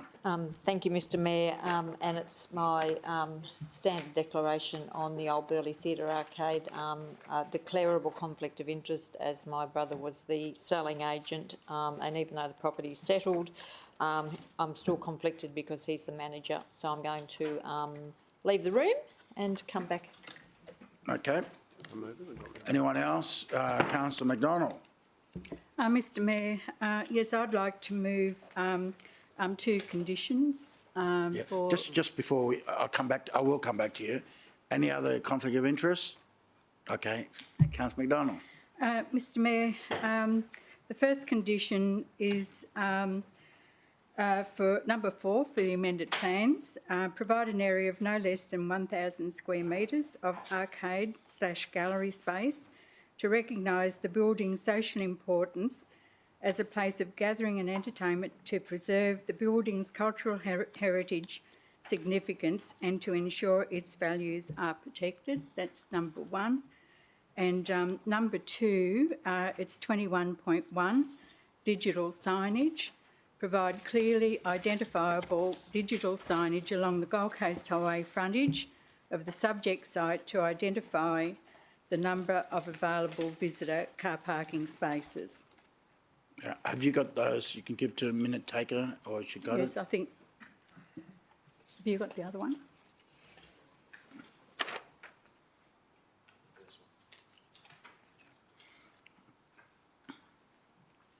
May I speak? Yeah, I just, Councillor Vorster. Thanks, Mr Mayor. I actually thought that there was a seconder which would permit me to provide a foreshadowed recommendation, but note that we don't yet have that, so I'll sit down. Because we want to get the motion on the screen, then I'll come back to you. Then you can do a foreshadow.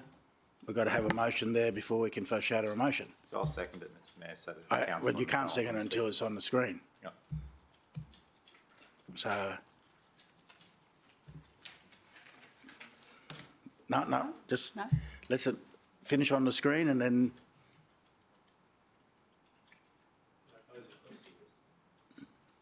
Yes, go ahead. Just a question whilst that's being typed up. There was mention of commercial car parks, and I just wondered if the director can advise us how many commercial car parking spaces there are, or public car parking spaces. Please. Yeah, take it on notice for now.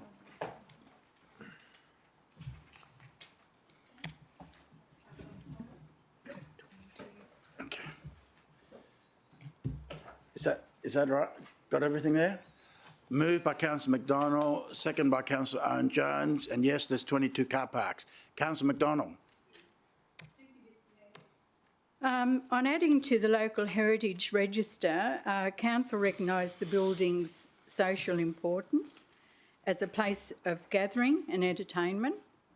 The proposed development seeks to reduce the available internal space from more than 1,000 square metres across 2 levels, with an atrium more than 12 metres high, to 4 small tenancies of 8.32, 174.9, 41.3 and 82.92, totalling 382 square metres.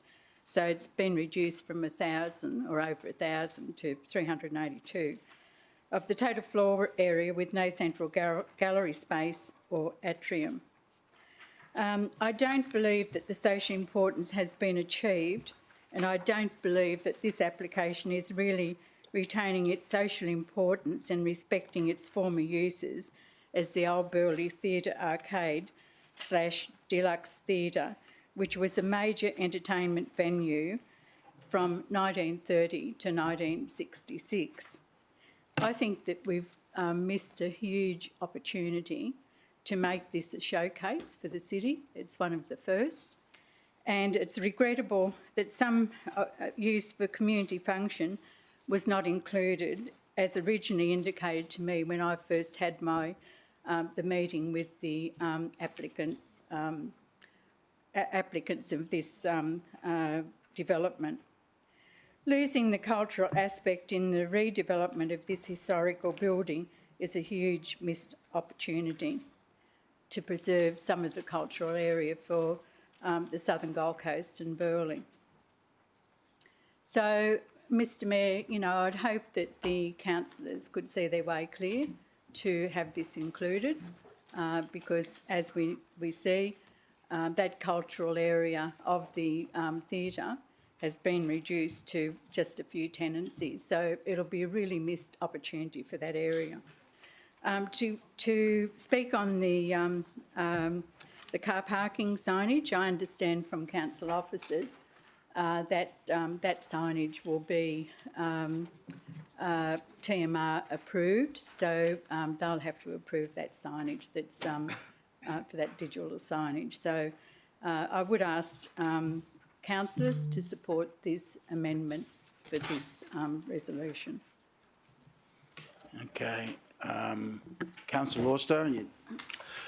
Thank you very much, Mr Mayor. I'd like to foreshadow the committee recommendation with two minor amendments dealing with something I'm pretty passionate about, and that's graffiti and the maintenance of the facade to the highest standards, as well as the digital signage issue. The Minutes Secretary should have a copy of that. Deals with amendments to condition 13 and 21.1. Okay. So the foreshadow motion is the committee recommendation plus... Yes, Mr Mayor, plus amendment to condition 13 and the addition of 21.1. In the interim, do you want to speak against the motion? Thank you very much, Mr Mayor. Mr Mayor, at committee I made the point that we have arrived where we have because of a process that we have embarked on. And that process was a new one for the city. It's where we decided rather bravely, I feel, to intervene when the state would not and protect something of significant cultural value to the Gold Coast. Not all cultural heritage is old cultural heritage, and as I remarked at committee, one need only look at the solid gold exhibition at the Hodder Gallery to understand that some things that are important to the city unfolded in the 60s and 50s and as late as the 70s. So despite the fact that elements of the Burleigh Arcade may be connected with work from the 50s, 60s and 70s and not originally in the 1930s, we're nonetheless dealing with something that has cultural value. Now, having identified the cultural asset, having embarked on the brave move to deliver a TLPI through community consultation and engaging in good faith with the proponent, what we've established, I think, is an example of an excellent process with lots of buy-in from the community, from city officers and from the proponent as well, to secure the assets that were actually identified as most important in our conservation management plan, which we peer-reviewed after an experienced and reputable firm were engaged by the proponent to carry out that work. At every stage, Mr Mayor, we have achieved an excellent standard in process. And what we have in front of us is an opportunity to endorse a development application, which is an endorsement of a very good process. Now, I've reviewed the performance outcomes listed in the original TLPI that have now been carried by council, and I'm well and truly satisfied that we have a development that is in keeping with the spirit of the TLPI, but also adheres to the performance outcomes that we've adopted as our development assessment standard. I really, really, really appreciate and welcome community input in the heritage discussion, even though many of us may be personally attacked by members of the community on this issue. I welcome that discussion because what it says to me is that we've got it right, that the community has an interest in protecting heritage on the Gold Coast even when the state government won't do it. There's an appetite for it and we're doing it. Now, Councillor Daphne McDonald, who has, I think, taken a very keen and proper interest in this development application, has moved an amendment or moved a changed recommendation to create 1,000 square metres worth of, let's call it, social amenity in the precinct. And that's very admirable. But to the best of my understanding, when I look at the performance outcomes in the TLPI and I look at the values identified in the Conservation Management Plan and the officer's assessment, I can't find my way to a view that this is a reasonable condition, because it alters quite considerably the function of the development. And I think there's inherent risk in doing that this late in the piece. It was certainly nothing contemplated at committee. And the reason why I can't support Councillor McDonald in this instance, because we're so close to the finish line, is I think it risks the integrity of the process by making a big change right at the end. It risks the integrity of the process. And here's the rub, Mr. Mayor. If the integrity of the process is not respected and the development assessed dispassionately on its merits, this is what will happen. Private certifiers will go gung-ho and remove other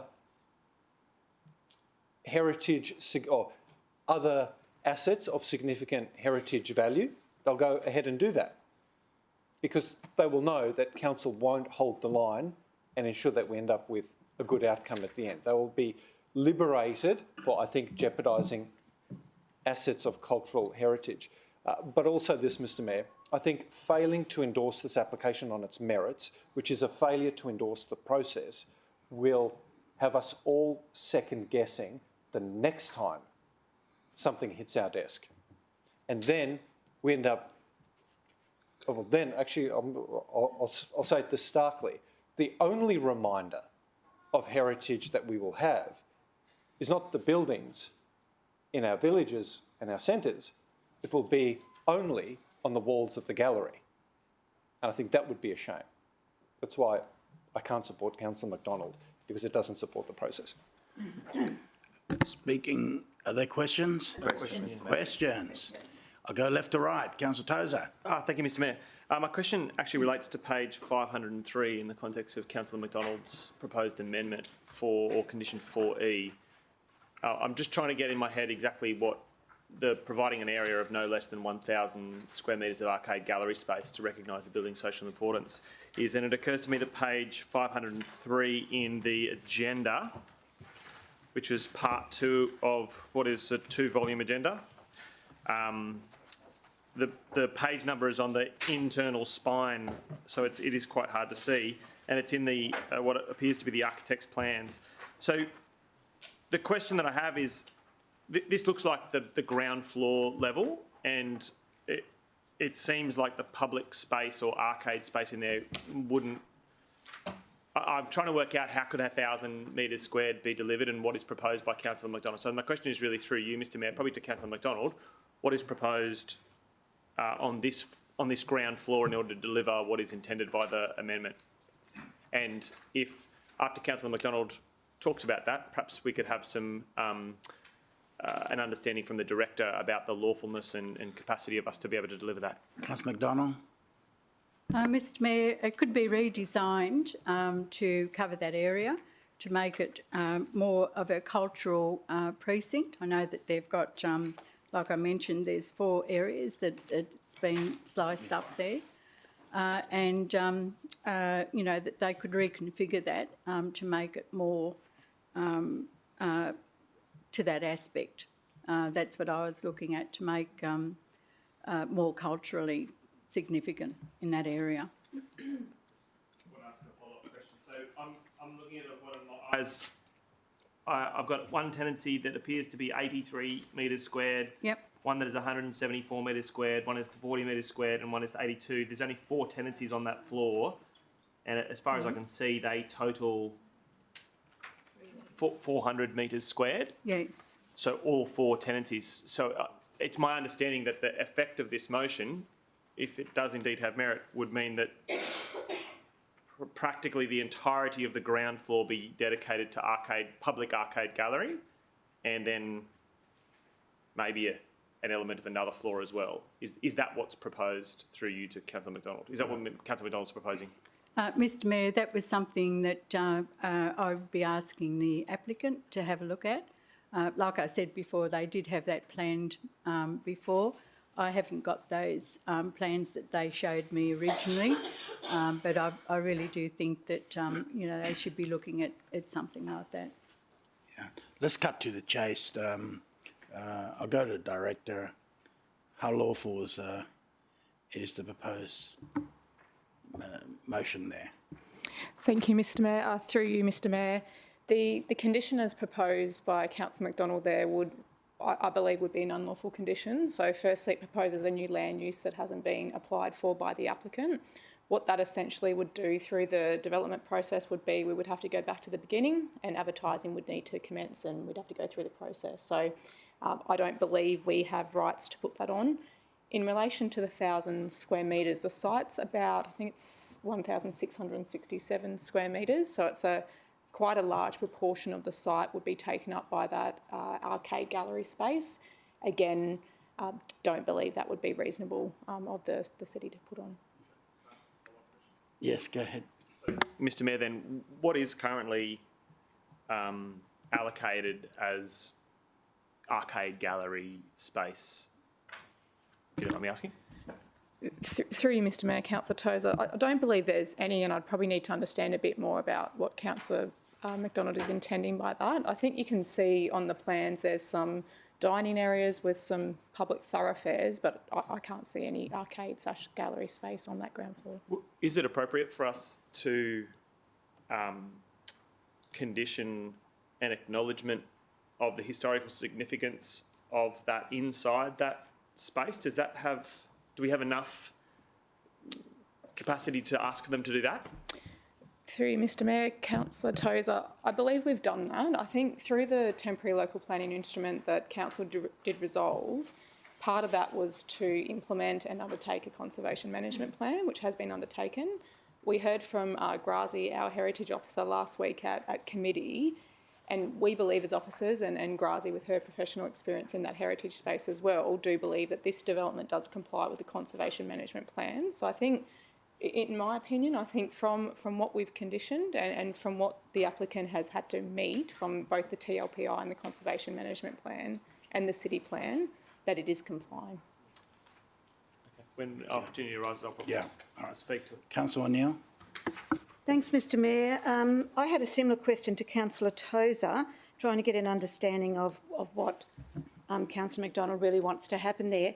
I probably need to go back to how the arcade operated before the applicant actually bought the site, and it was a lot of tenancies. I don't know exactly how many, but there was many more than 4, and they did have, and they were all privately leased.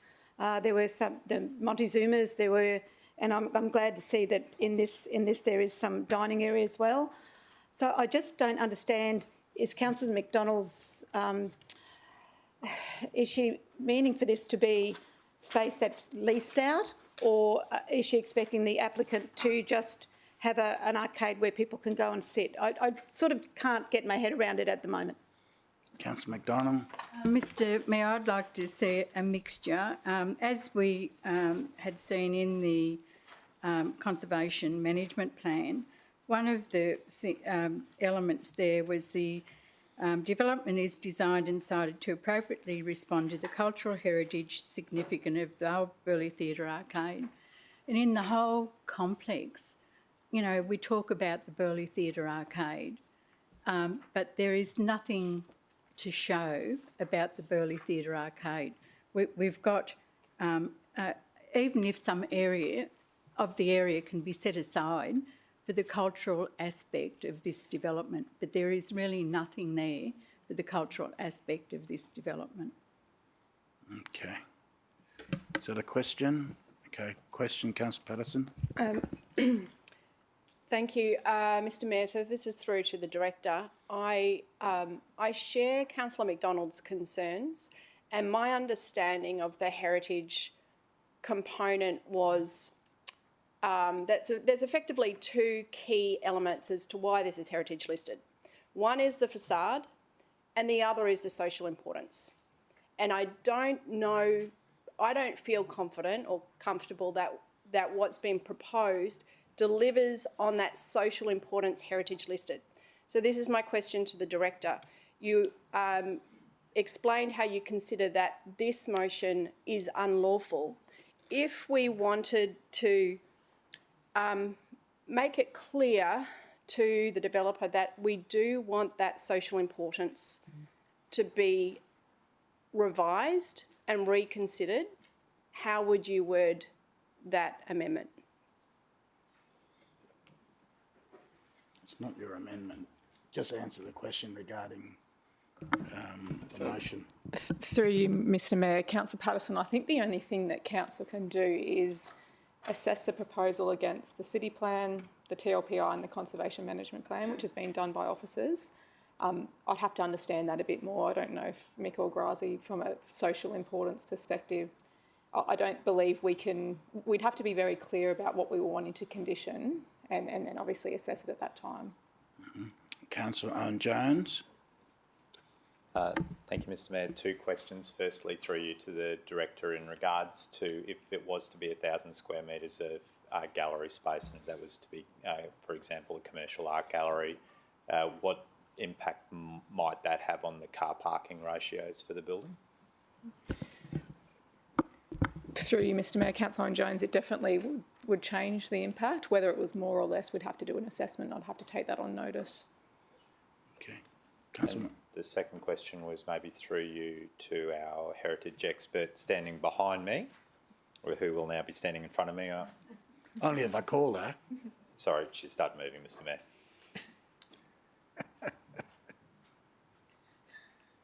So, Mr Mayor, I'm interested in the visual aspect of the two different styles of the building, and in particular, looking, for example, from James Street towards where the arcade is at the moment, and I'm going to say that clash of design between the facade at the front of Goodwin Terrace and that side with the battens and the sliding curtains, and I'm interested in, from your point of view, whether or not that's met the objectives of the TLPI and the Conservation Management Plan. Through you, Mr Mayor. So policy 1 of the CMP says that anything that happens to this building has to be done in accordance with the Borough Charter. The Borough Charter is a document that is written specifically for Australia Heritage, and it says that any additions must be done in a way that it's clearly an addition. It doesn't explain how that can be done. There's two ways that heritage experts in Australia do it. They do it, sometimes if it's a smaller addition, they'll do it in traditional construction, but that only really happens when it's a small addition. When it's a large addition, it's normally done in modern construction because a traditional constructed, very tall building would look out of place. It would never be built at that height, which is why it is appropriate that they're using a modern design. The way that they used is the form, so those columns that they used materials, there's some brick on those columns, so that's the way that they made it sympathetic to the original building. But yes, that is in accordance with heritage best practice in Australia and in other countries. Yeah. All right. Councillor Tozer.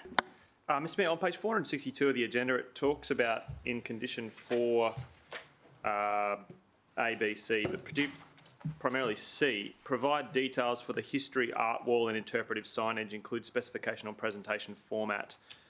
Could you help me understand what that history art wall is meant to be? So 530? Through you, Mr Mayor. So as part of something that we came on quite early on when discussing this proposal with the applicants was the introduction of an interpretation strategy, which is again something that's commonly done in these heritage buildings. So with this, we kind of discussed with them what could they add to the social significance to tick off that social significance criteria, which is one of the part of the significance of that building. So they are telling the story of the building. The building itself is no longer a theatre. So they're telling the story via pictures, via some objects that are being removed from the rear of the building that is proposed to be demolished, that they're going to be displaying glass cases. So one of the conditions that we introduced that those interpretation strategies must be constructed. They can't not. That is an important point of it. No, currently there's not a large space that shows that. It actually would be a great addition to the building that interpretation will be part of the new proposal. 530. Is that image on page 530 meant to depict that central arcade area, like inside the building? Sorry to be so specific, but I'm just trying to get my head around exactly what we're doing. Through you, Mr. Mayor. Yes, that is part of it. So that those images on top is part of it. There's also other areas that I believe are shown in the plan. I don't have the agenda in front of me, but they are shown in the plan. There's glass cases that will be showing parts of the rear of the building that are going to be removed as part of the demolition.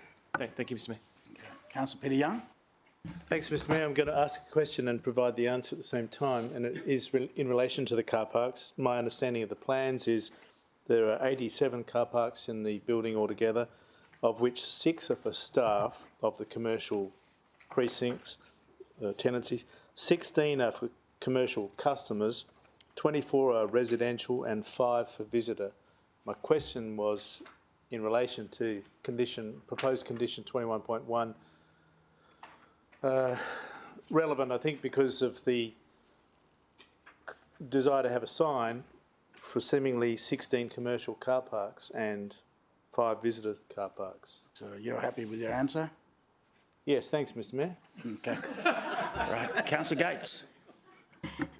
Thank you, Mr. Mayor. Just for my benefit, Councillor McDonald might know, was there any element of the arcade when it was purchased by the current applicant that was dedicated to cultural heritage? Councillor McDonald. Mr. Mayor, no, I'm not aware. However, you know, if you go into, I can't find it now with all my papers.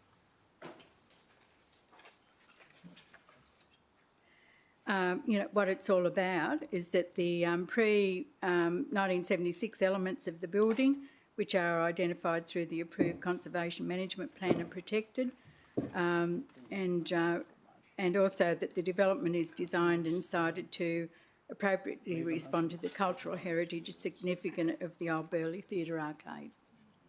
Thank you. I just noted that image on page 530, and from my personal recollection of going to Montezuma's and walking through that arcade, this is a vast improvement on what was there in terms of highlighting the cultural heritage.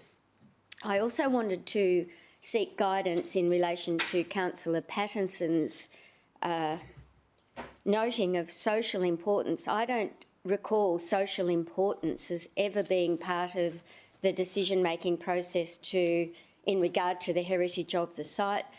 And through you, Mr. Mayor, I wanted to check whether my recollection that it was the local significance of the facade and the theatre that was part of the push for our change in approach with regard to this building, and that the state government actually mentioned that it wasn't worthy of going on their register, but because of the local importance to the local community, they endorsed council taking the action it did. All right. No, just pause there.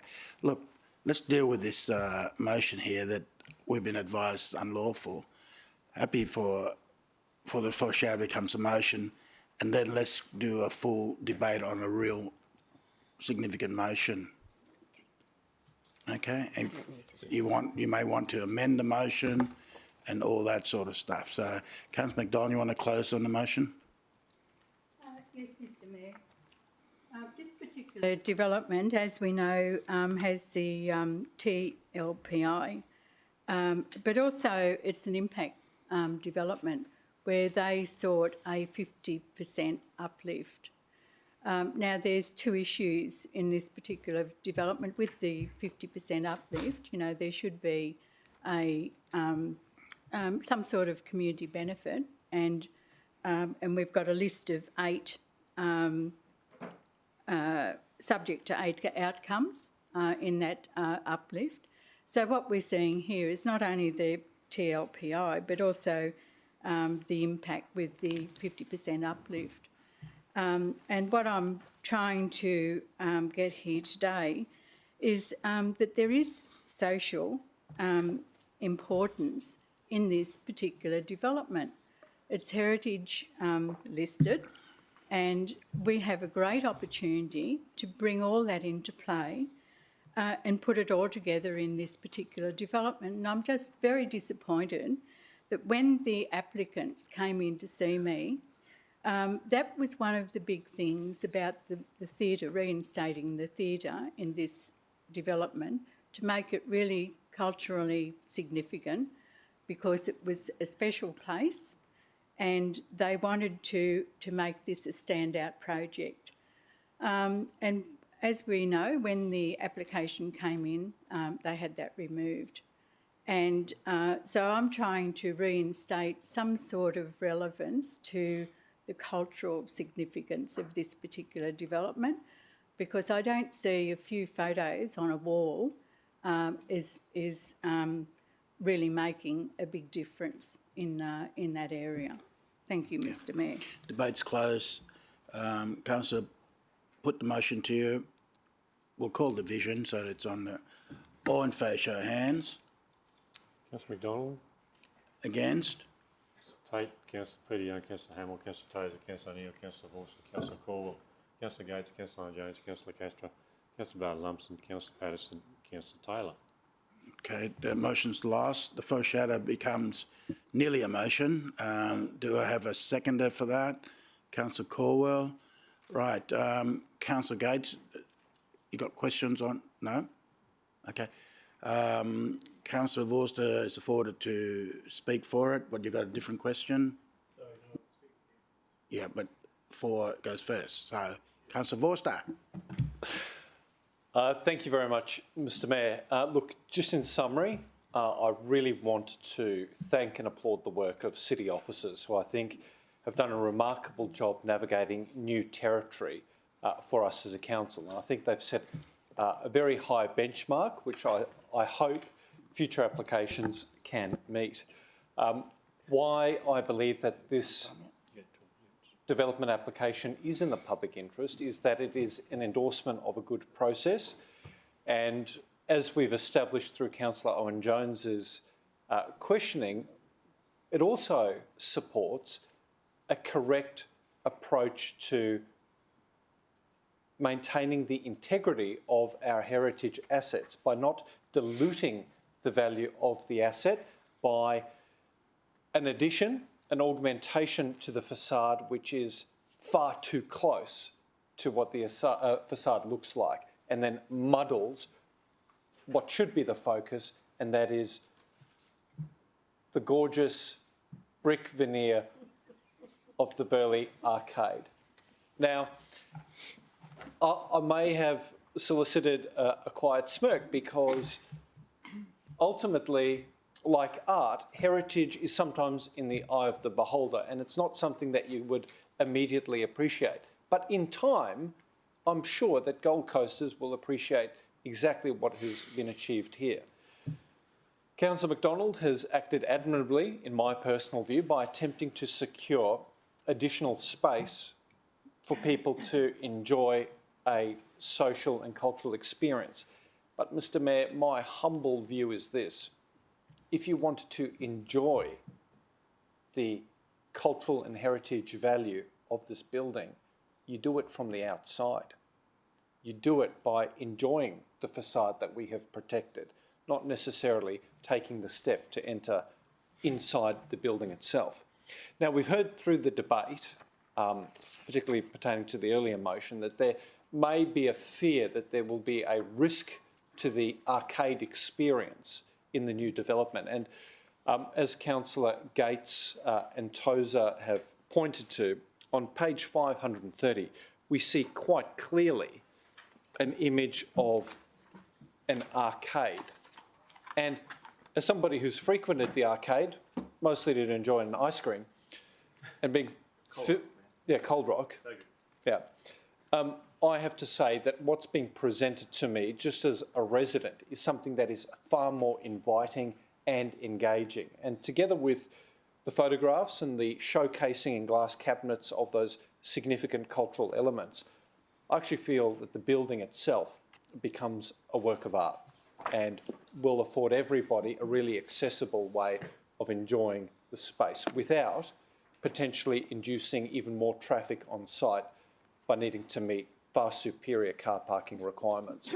At committee, Councillor Owen Jones couldn't find his way to support this motion because Councillor McDonald's concerns about digital signage had not been addressed, and I can only hope that he can find his way to support this as well.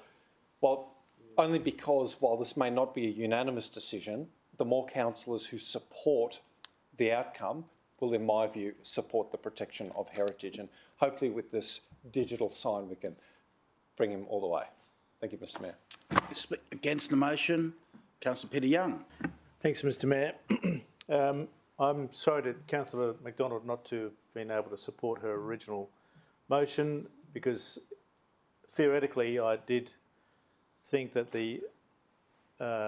what her objective was desirable, but it is flawed in the way it's been presented and leaves us vulnerable in the potential to defend and appeal, given that that type of use identified wasn't originally anticipated. With regard to condition 21.1 digital signage, as was made clear, there are just 5 visitor car parking spaces in the building, and I think notionally this is a good idea to give people advance warning because of the nature of the curve here and the ingress to the building, just to give people advance notification of the availability of spaces. But we're dealing with 5 in the building altogether for visitors, and that's what the condition relates to. So it's always going to be a pretty low number, and I'm not sure if it's the sort of thing that's anticipated, let's say with Bruce Bishop Car Park, where there might be 1,000 car parks available. That's helpful information to people, and I don't know about the real quality of that outcome. The third thing that concerns me about this overall development, Mr Mayor, is that precinct, or the public precinct with engagement of the light rail. We've seen in the plans a notional indicated bus transfer station. So while stage 3 is completed and Burleigh is the end of the line, there'll be a bus interchange there. And I think that's going to seriously degrade the public realm and the view of the building, which is presented to us in the plans, and essentially looks quite attractive. And ultimately, when that's done, then there'll be just the light rail pushing through to the airport. And again, I think that we're going to have a real stark conflict between that public realm and the light rail station and the building, about which so much effort has been put into the presentation to the street frontage. So I don't think that at this point in time I can support the proposal, and therefore I'm not supporting the motion in front of us. Thanks. Okay. Just got to pass just an update there. The 5 visitors is for residential, and there are 22 total for commercial. That's a question and answer, rhetorical. No, it's just facts, that's all. Yeah, okay. Well, for the motion, Councillor Gate. Very, very briefly, Mr Mayor. I've mentioned a couple of times this week that I believe information is key to our decision making, and I personally want to thank Grazie for pointing out today that there is a necessary difference between what is heritage protected and what becomes the new structure. I was not aware of that, and it makes a world of sense to me, and I'm grateful for the work you've done on this. Yeah. Against, Councillor Patterson. There's a lot I like about this, and I appreciate that distinction, and I think that really makes sense when we're building new properties. We don't try and fake it or pretend to be an old property. So that and also the elegant use of that curtain style, I think people are really going to like when they see that at night time. The reason why I can't support this today, though, is that element of social importance I don't feel has been met. And I think in Burleigh right now, that is critical. When it was first presented to Councillor McDonald by the developers, according to Councillor McDonald, that was presented as their intention. I don't know what happened along the way, but I think that is a real missing if we don't take the opportunity to fulfil on that social importance as much as the facade. Thank you. Speaking for the motion, Councillor Caldwell. Thanks, Mr Mayor. Look, I just want us to go back in time somewhat to reflect on where we've come from in reaching this point, because it's very important that we recognise the prompt and effective action that we as a council took in making sure that the decision we make today is even available to us to make.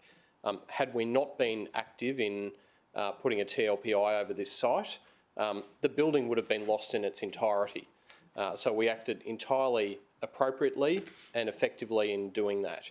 And I think that there was a very clear message from the community that was sent that they valued this building in the Burleigh neighbourhood. And we have, in attaching the TLPI to this site, set a very high benchmark and a difficult task for the applicant and for the architects to try and achieve a compliant, heritage-sensitive development outcome. And the extent to which the detail has been taken into consideration, in and around the application of the borough charter, in and around the fact that, for example, the window openings on the facade were not able to be changed. They will remain in their original position. That is actually an incredible preservation step by us as a city. And I really think that whilst I appreciate Councillor McDonald wanting to perhaps nostalgically go back in time over what the previous uses were, most of us would be familiar with the Co-Spaces building in Nerang Street in Southport, adjacent to the old council chambers, which was originally a hospital, but now plays a very important role with a very well-preserved and improved facade to the street frontage, but provides the next life of that building for our city. And it has been valued, as I'm sure that this will be valued. Now that the service station's gone, I actually think that the next phase in this building's life will become even more valuable and more significant for our city. And it's a good problem to have that we have reached the maturation, excuse me, as a city, that we're now in the position where we can preserve a heritage-listed facade and tie that in with a new development outcome, which means that people will be able to call this building home. The public will be able to move freely in and around the ground floor, and those who come up off the beach will still see that facade there as part of their morning routine. And that, to me, on balance, means that if we support this decision today, we really will have got this decision right. Speak against the motion. I go to Councillor Vorster to close. I think Councillor Caldwell did that masterfully. Thank you. Okay. Put the motion to you. Division. All in favour, show of hands. Councillor Tate, Councillor Hamill, Councillor Tozer, Councillor Neal, Councillor Vorster, Councillor Caldwell, Councillor Gates, Councillor Jones, Councillor Castro, Councillor Taylor, Councillor Barton-Lumsden. Against? Councillor Peter Young, Councillor McDonald, Councillor Patterson. Motion carried. Could you ask Councillor Pauline Young to return?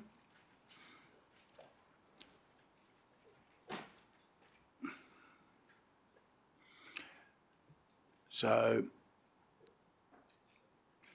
councillors, we'll take a lunch break. Yeah? What do you think? 40 minutes good enough? 40 minutes. See you in 40. So 20 past. Yeah.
Councillors, item 7, do we hoover up?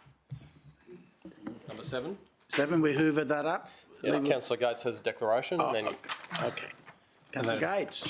Thank you, Mr Mayor. I made a declaration at committee about the receipt of funds from Place Design.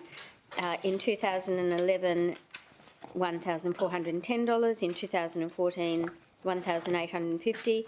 And an amount of $1,850 was refunded in full from November 2016. I am seeking to remain in the room and would be grateful if my colleagues could consider my former declaration. Councillor Caldwell, in the committee, you moved that motion in front on the screen. I'm happy to move that same motion. Okay, Councillor Owen Jones, seconder. Anyone speak against the motion?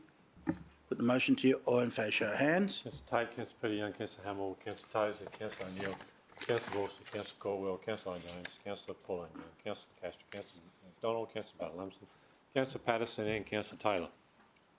Okay, Councillor Forster. Thank you very much, Mr Mayor. I'm happy to move the item by way of a changed recommendation, which I understand has been provided to the Minutes Secretary, and I'd just like to take the further step of confirming that those words are up on the screen and getting the Director's confirmation that the correct form of words so that we can put this DA behind us. On the screen. And so I'm assuming that you're moving that motion? I am, Mr Mayor, and we'll talk to it very briefly. Seconder, Councillor Caldwell. While it's on the screen for the Director to view it,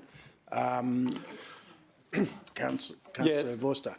Thanks, Mr Mayor. Mr Mayor, this motion proposes to approve a development that sits behind the Robina Hospital. It provides for 1,500 dwellings, which at first glance is quite an intense development. But, Mr Mayor, what's been achieved by way of the officer's assessment and these changed recommendations is, I think, a novel approach to the way that emerging communities can unfold in the city while mitigating the potential financial burden to the ratepayer. What it does, Mr Mayor, is establishes a preliminary approval for essentially multiple accommodation dwellings, but also some townhouse stock, but does so in a way which gives ultimate responsibility for the management of a multi-hectare private open space and a network of lakes, even nature strips and street trees, to a superior body corporate management system. What this means, Mr Mayor, is that the city can help provide additional housing stock close to services, including a private school, a public school, a TAFE, a heavy rail system, the Robina Town Centre, an allied health precinct, all within a short distance without carrying the ultimate cost of maintaining those spaces. Mr Mayor, what's notable about the changed recommendation is that it removes the override that the developer sought to reduce the amount of communal open space in each development and relies instead on the prevailing city plan, which is important, Mr Mayor, because I believe that this approval only does what is necessary to get the development up off the ground, but does not make very invasive changes to development codes that may pose a risk to council moving forward as our own city plan changes. I also want to flag, Mr Mayor, that there will be dividends to the community by way of the delivery of 3 new roads that will link Highfield Drive and Breakwater Drive to the eastern portion of Robina Town Centre Drive. Why is that important? Well, it will provide for the first time flood immune access to Q2000 standard to Robina Hospital, and for anyone depending on emergency medical care during times of severe storm and weather event, I think that's very important. What it also does, Mr Mayor, is it provides for a 2-metre wide shared path in addition to a bike lane along the road network, which I think is an admirable benchmark to set, and closer to the hospital provides for a 3-metre wide footpath. So I think we're going to end up with very good connectivity between Merrimack and Robina, providing, as I said, flood immune access to the hospital, also providing benefits to the Robina Raptors, who at the moment find it very difficult to deal with people coming and going from the precinct. Finally, Mr Mayor, I just want to put something on the record that this was formerly in Division 8. It's only recently come to Division 11, and unfortunately, before the agenda was circulated, I'd not received a briefing from city officers at all, which put me in a difficult position. But the director, together with Mick, Liam and Gav and Phil, they gave me an impeccably high level of service. We had multiple meetings and really delved into the minutiae of the plan. So while I came late to the party, through no fault of my own on the DA, the community can be very confident that we have given this very, very, very thorough assessment. And I hope that when this is delivered, not only will the residents there enjoy a high standard of amenity, but by way of the protections that we've put in around the lakeside walks and the walk along the eastern side, that people will have space to recreate and enjoy those vistas too, at no cost to ratepayers. Thank you. Speaking against the motion, Bob, you want to say anything? Councillor Castro. Thanks, Mr Mayor. I just wanted through you actually to say a big thank you to Councillor Vorster because and the officers for working so closely with Councillor Vorster, but the conditions that Councillor Vorster has put in place here really are of tremendous benefit to the local community, certainly going to have great benefits for both Division 11 and Division 8. And also, this also opens up another road, another access point for All Saints Anglican School, something that they've been wanting for years. So, so there are a lot of wins from this. So again, my thanks through you, Mr Mayor, to Councillor Borsa. He's done a terrific job along with the officers on this one, to Mick and Alicia in particular. So. Okay. Councillor Borsa, you want to close? Yes, thank you. Put the motion to you. All in favour, show hands. Against? Carry, unanimous. 8. Any declaration on 8? Councillor Caldwell. Not a declaration, Mr Mayor, I don't think, but just a couple of amendments to the resolution. Okay. On the screen. Committee, which I'm hoping have been included in the wording that's up on the screen. So, Mr Mayor, there was some detailed review of this undertaken at committee, and the officers have gone away and done the homework that was requested of them. So just in relation to point number 2, that has been amended so that it says that the heritage elements of the Burleigh Deluxe Theatre be included in the neighbourhood framework, etc. So that one's up on the screen. And then also, I think Councillor Young had raised a number of matters of importance in our considerations in and around the light rail stations, and the officers have provided some background information on that to assure us that those particularly important issues have been covered off within the neighbourhood framework document principles. So you moved the happy motion. to move that, and if someone will second it. Seconder, Councillor Owen Jones. Anyone speak against the motion? Councillor Call, you want to add further? No, put the motion to you. All in favour, show of hands. Against? Carry, unanimous. So we go to 9. Councillor Caldwell, do we hoover this one up? I think we can hoover that, Mr Mayor. 10. Submission to State Department. I think we can probably hoover 10 and 11. So. 10, 11.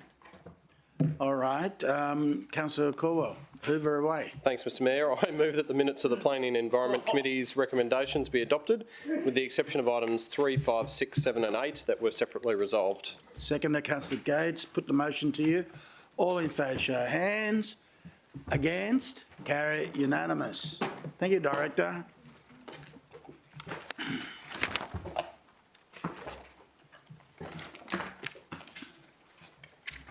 We now go to Governance Administration. Councillor Owen Jones. Thank you, Mr Mayor. I move the minutes of the Governance Administration Committee meeting held on Thursday the 13th of May, covered by recommendations 1 to 3, being 4 items, be received. Second to Councillor Patterson. Put the motion to you. All in favour, show of hands. Against? Motion carry. Any items you want to deal separately, Councillor Owen Jones? No, Mr Mayor. Well, over to you. I move the minutes of the Governance and Administration Committee recommendations be adopted. Second to Councillor Patterson. Put the motion to you. All in favour, show of hands. Against? Carry unanimous.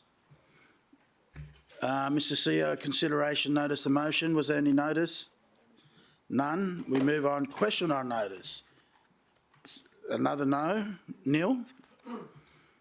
13, presentation of petition. First up, we go to Mudgee Bar. Councillor Tozer. Thank you, Mr Mayor. The motion that I'm actually putting is different to what's on the screen. The motion actually should read that the petition not be received in accordance with section 24A of Council's subordinate local law 1.1 meetings. Okay. Not be received. Do you want me to read that out to you again? That the petition not be received in accordance with section 20, bracket 4, bracket A,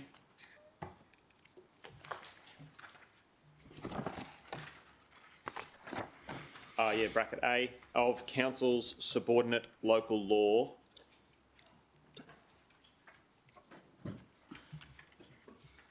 1.1 in brackets meetings.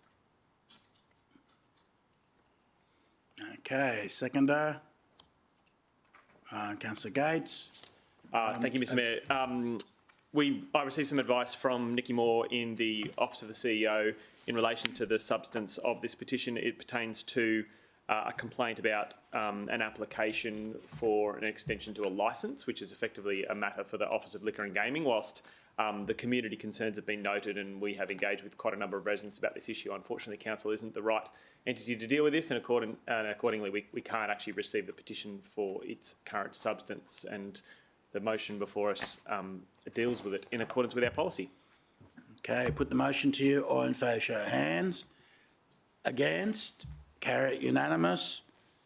Now we go to Churn Park. Councillor Battle and Lumsden. Is that right? I think I'm going to move those ones, Mr Mayor. So we've Council's in receipt of 2 petitions, I believe, which relate to the Amendment 2 and 3 packages that have gone out for public advertising. So I'm unsure of whether they have been also applied in relation to the public notification period, but nonetheless I've spoken with Councillor Barton Lumsden because they cross over our respective divisional areas, and I think it's best that we receive them in this process and they can be dealt with when next those amendments come to Council and the lead petitioners can be advised of the outcomes in due course. So the appropriate committee? Yes. Okay. Seconder, Councillor Battles Lumsden. Put the motion to you. All in favour, show of hands. Against? Motion carried. On the screen there we've got Botanic Gardens. Councillor Vorster. Thank you very much, Mr Mayor. Mr Mayor, I rise to table a petition and to move a motion that the petition be received and referred to the appropriate committee for consideration and report to Council. And in my view, that committee is the Special Budget and Finance Committee. Mr Mayor, the public petition carries the title, Public Petition Supporting Visitor Centre in the Gold Coast Regional Botanic Gardens. And while the petitioners have outlined an extensive preamble, I'll refer mostly just to the first 2 paragraphs so that we make an informed decision today. It reads, we the undersigned respectfully petition Council of the City of Gold Coast to allocate necessary budget to enable the detailed design and construction of a visitor centre, the Regional Biodiversity Centre, in the Gold Coast Regional Botanic Gardens. And Mr Mayor, just in tabling this, I just wanted to draw attention to the very, very constructive way in which the Friends of the Gold Coast Regional Botanic Gardens have gone about their business and advocacy. I think it's very easy for issues that are important to community groups to flare up publicly, but in this case what they've done is the heavy work of garnering community support for their proposal. And when we have an opportunity to consider it, I'm sure it will be given the full weight by the committee, which includes all member councillors. Thank you. Okay, so second to Councillor Tozer. Put the motion to you. All in favour, show of hands. Against? Carry unanimous. Right. Any other petitions? Move on to general business. I've got Neil here. Neil, we go on to other business. 15.1 Sustainable Road Pavement Management Plan. So the motion's in front of us there. Moved, seconder, Councillor Pauline Young. Put the motion to you. All in favour, show of hands. Against? Motion carried. Now we go to 15.2, revenue policy. Mr. CEO. Mr Mayor, the Special Budget and Finance Committee yesterday endorsed the policy for the purposes of Council adopting it today. So it basically sets out the objectives and principles in relation to Council setting rates and charges and fees and charges for the budget. So it needs to be adopted before budget. So that's the purpose of it coming here today, Mr Mayor. Okay, I move the motion. Seconder, Councillor Owen Jones. Good idea.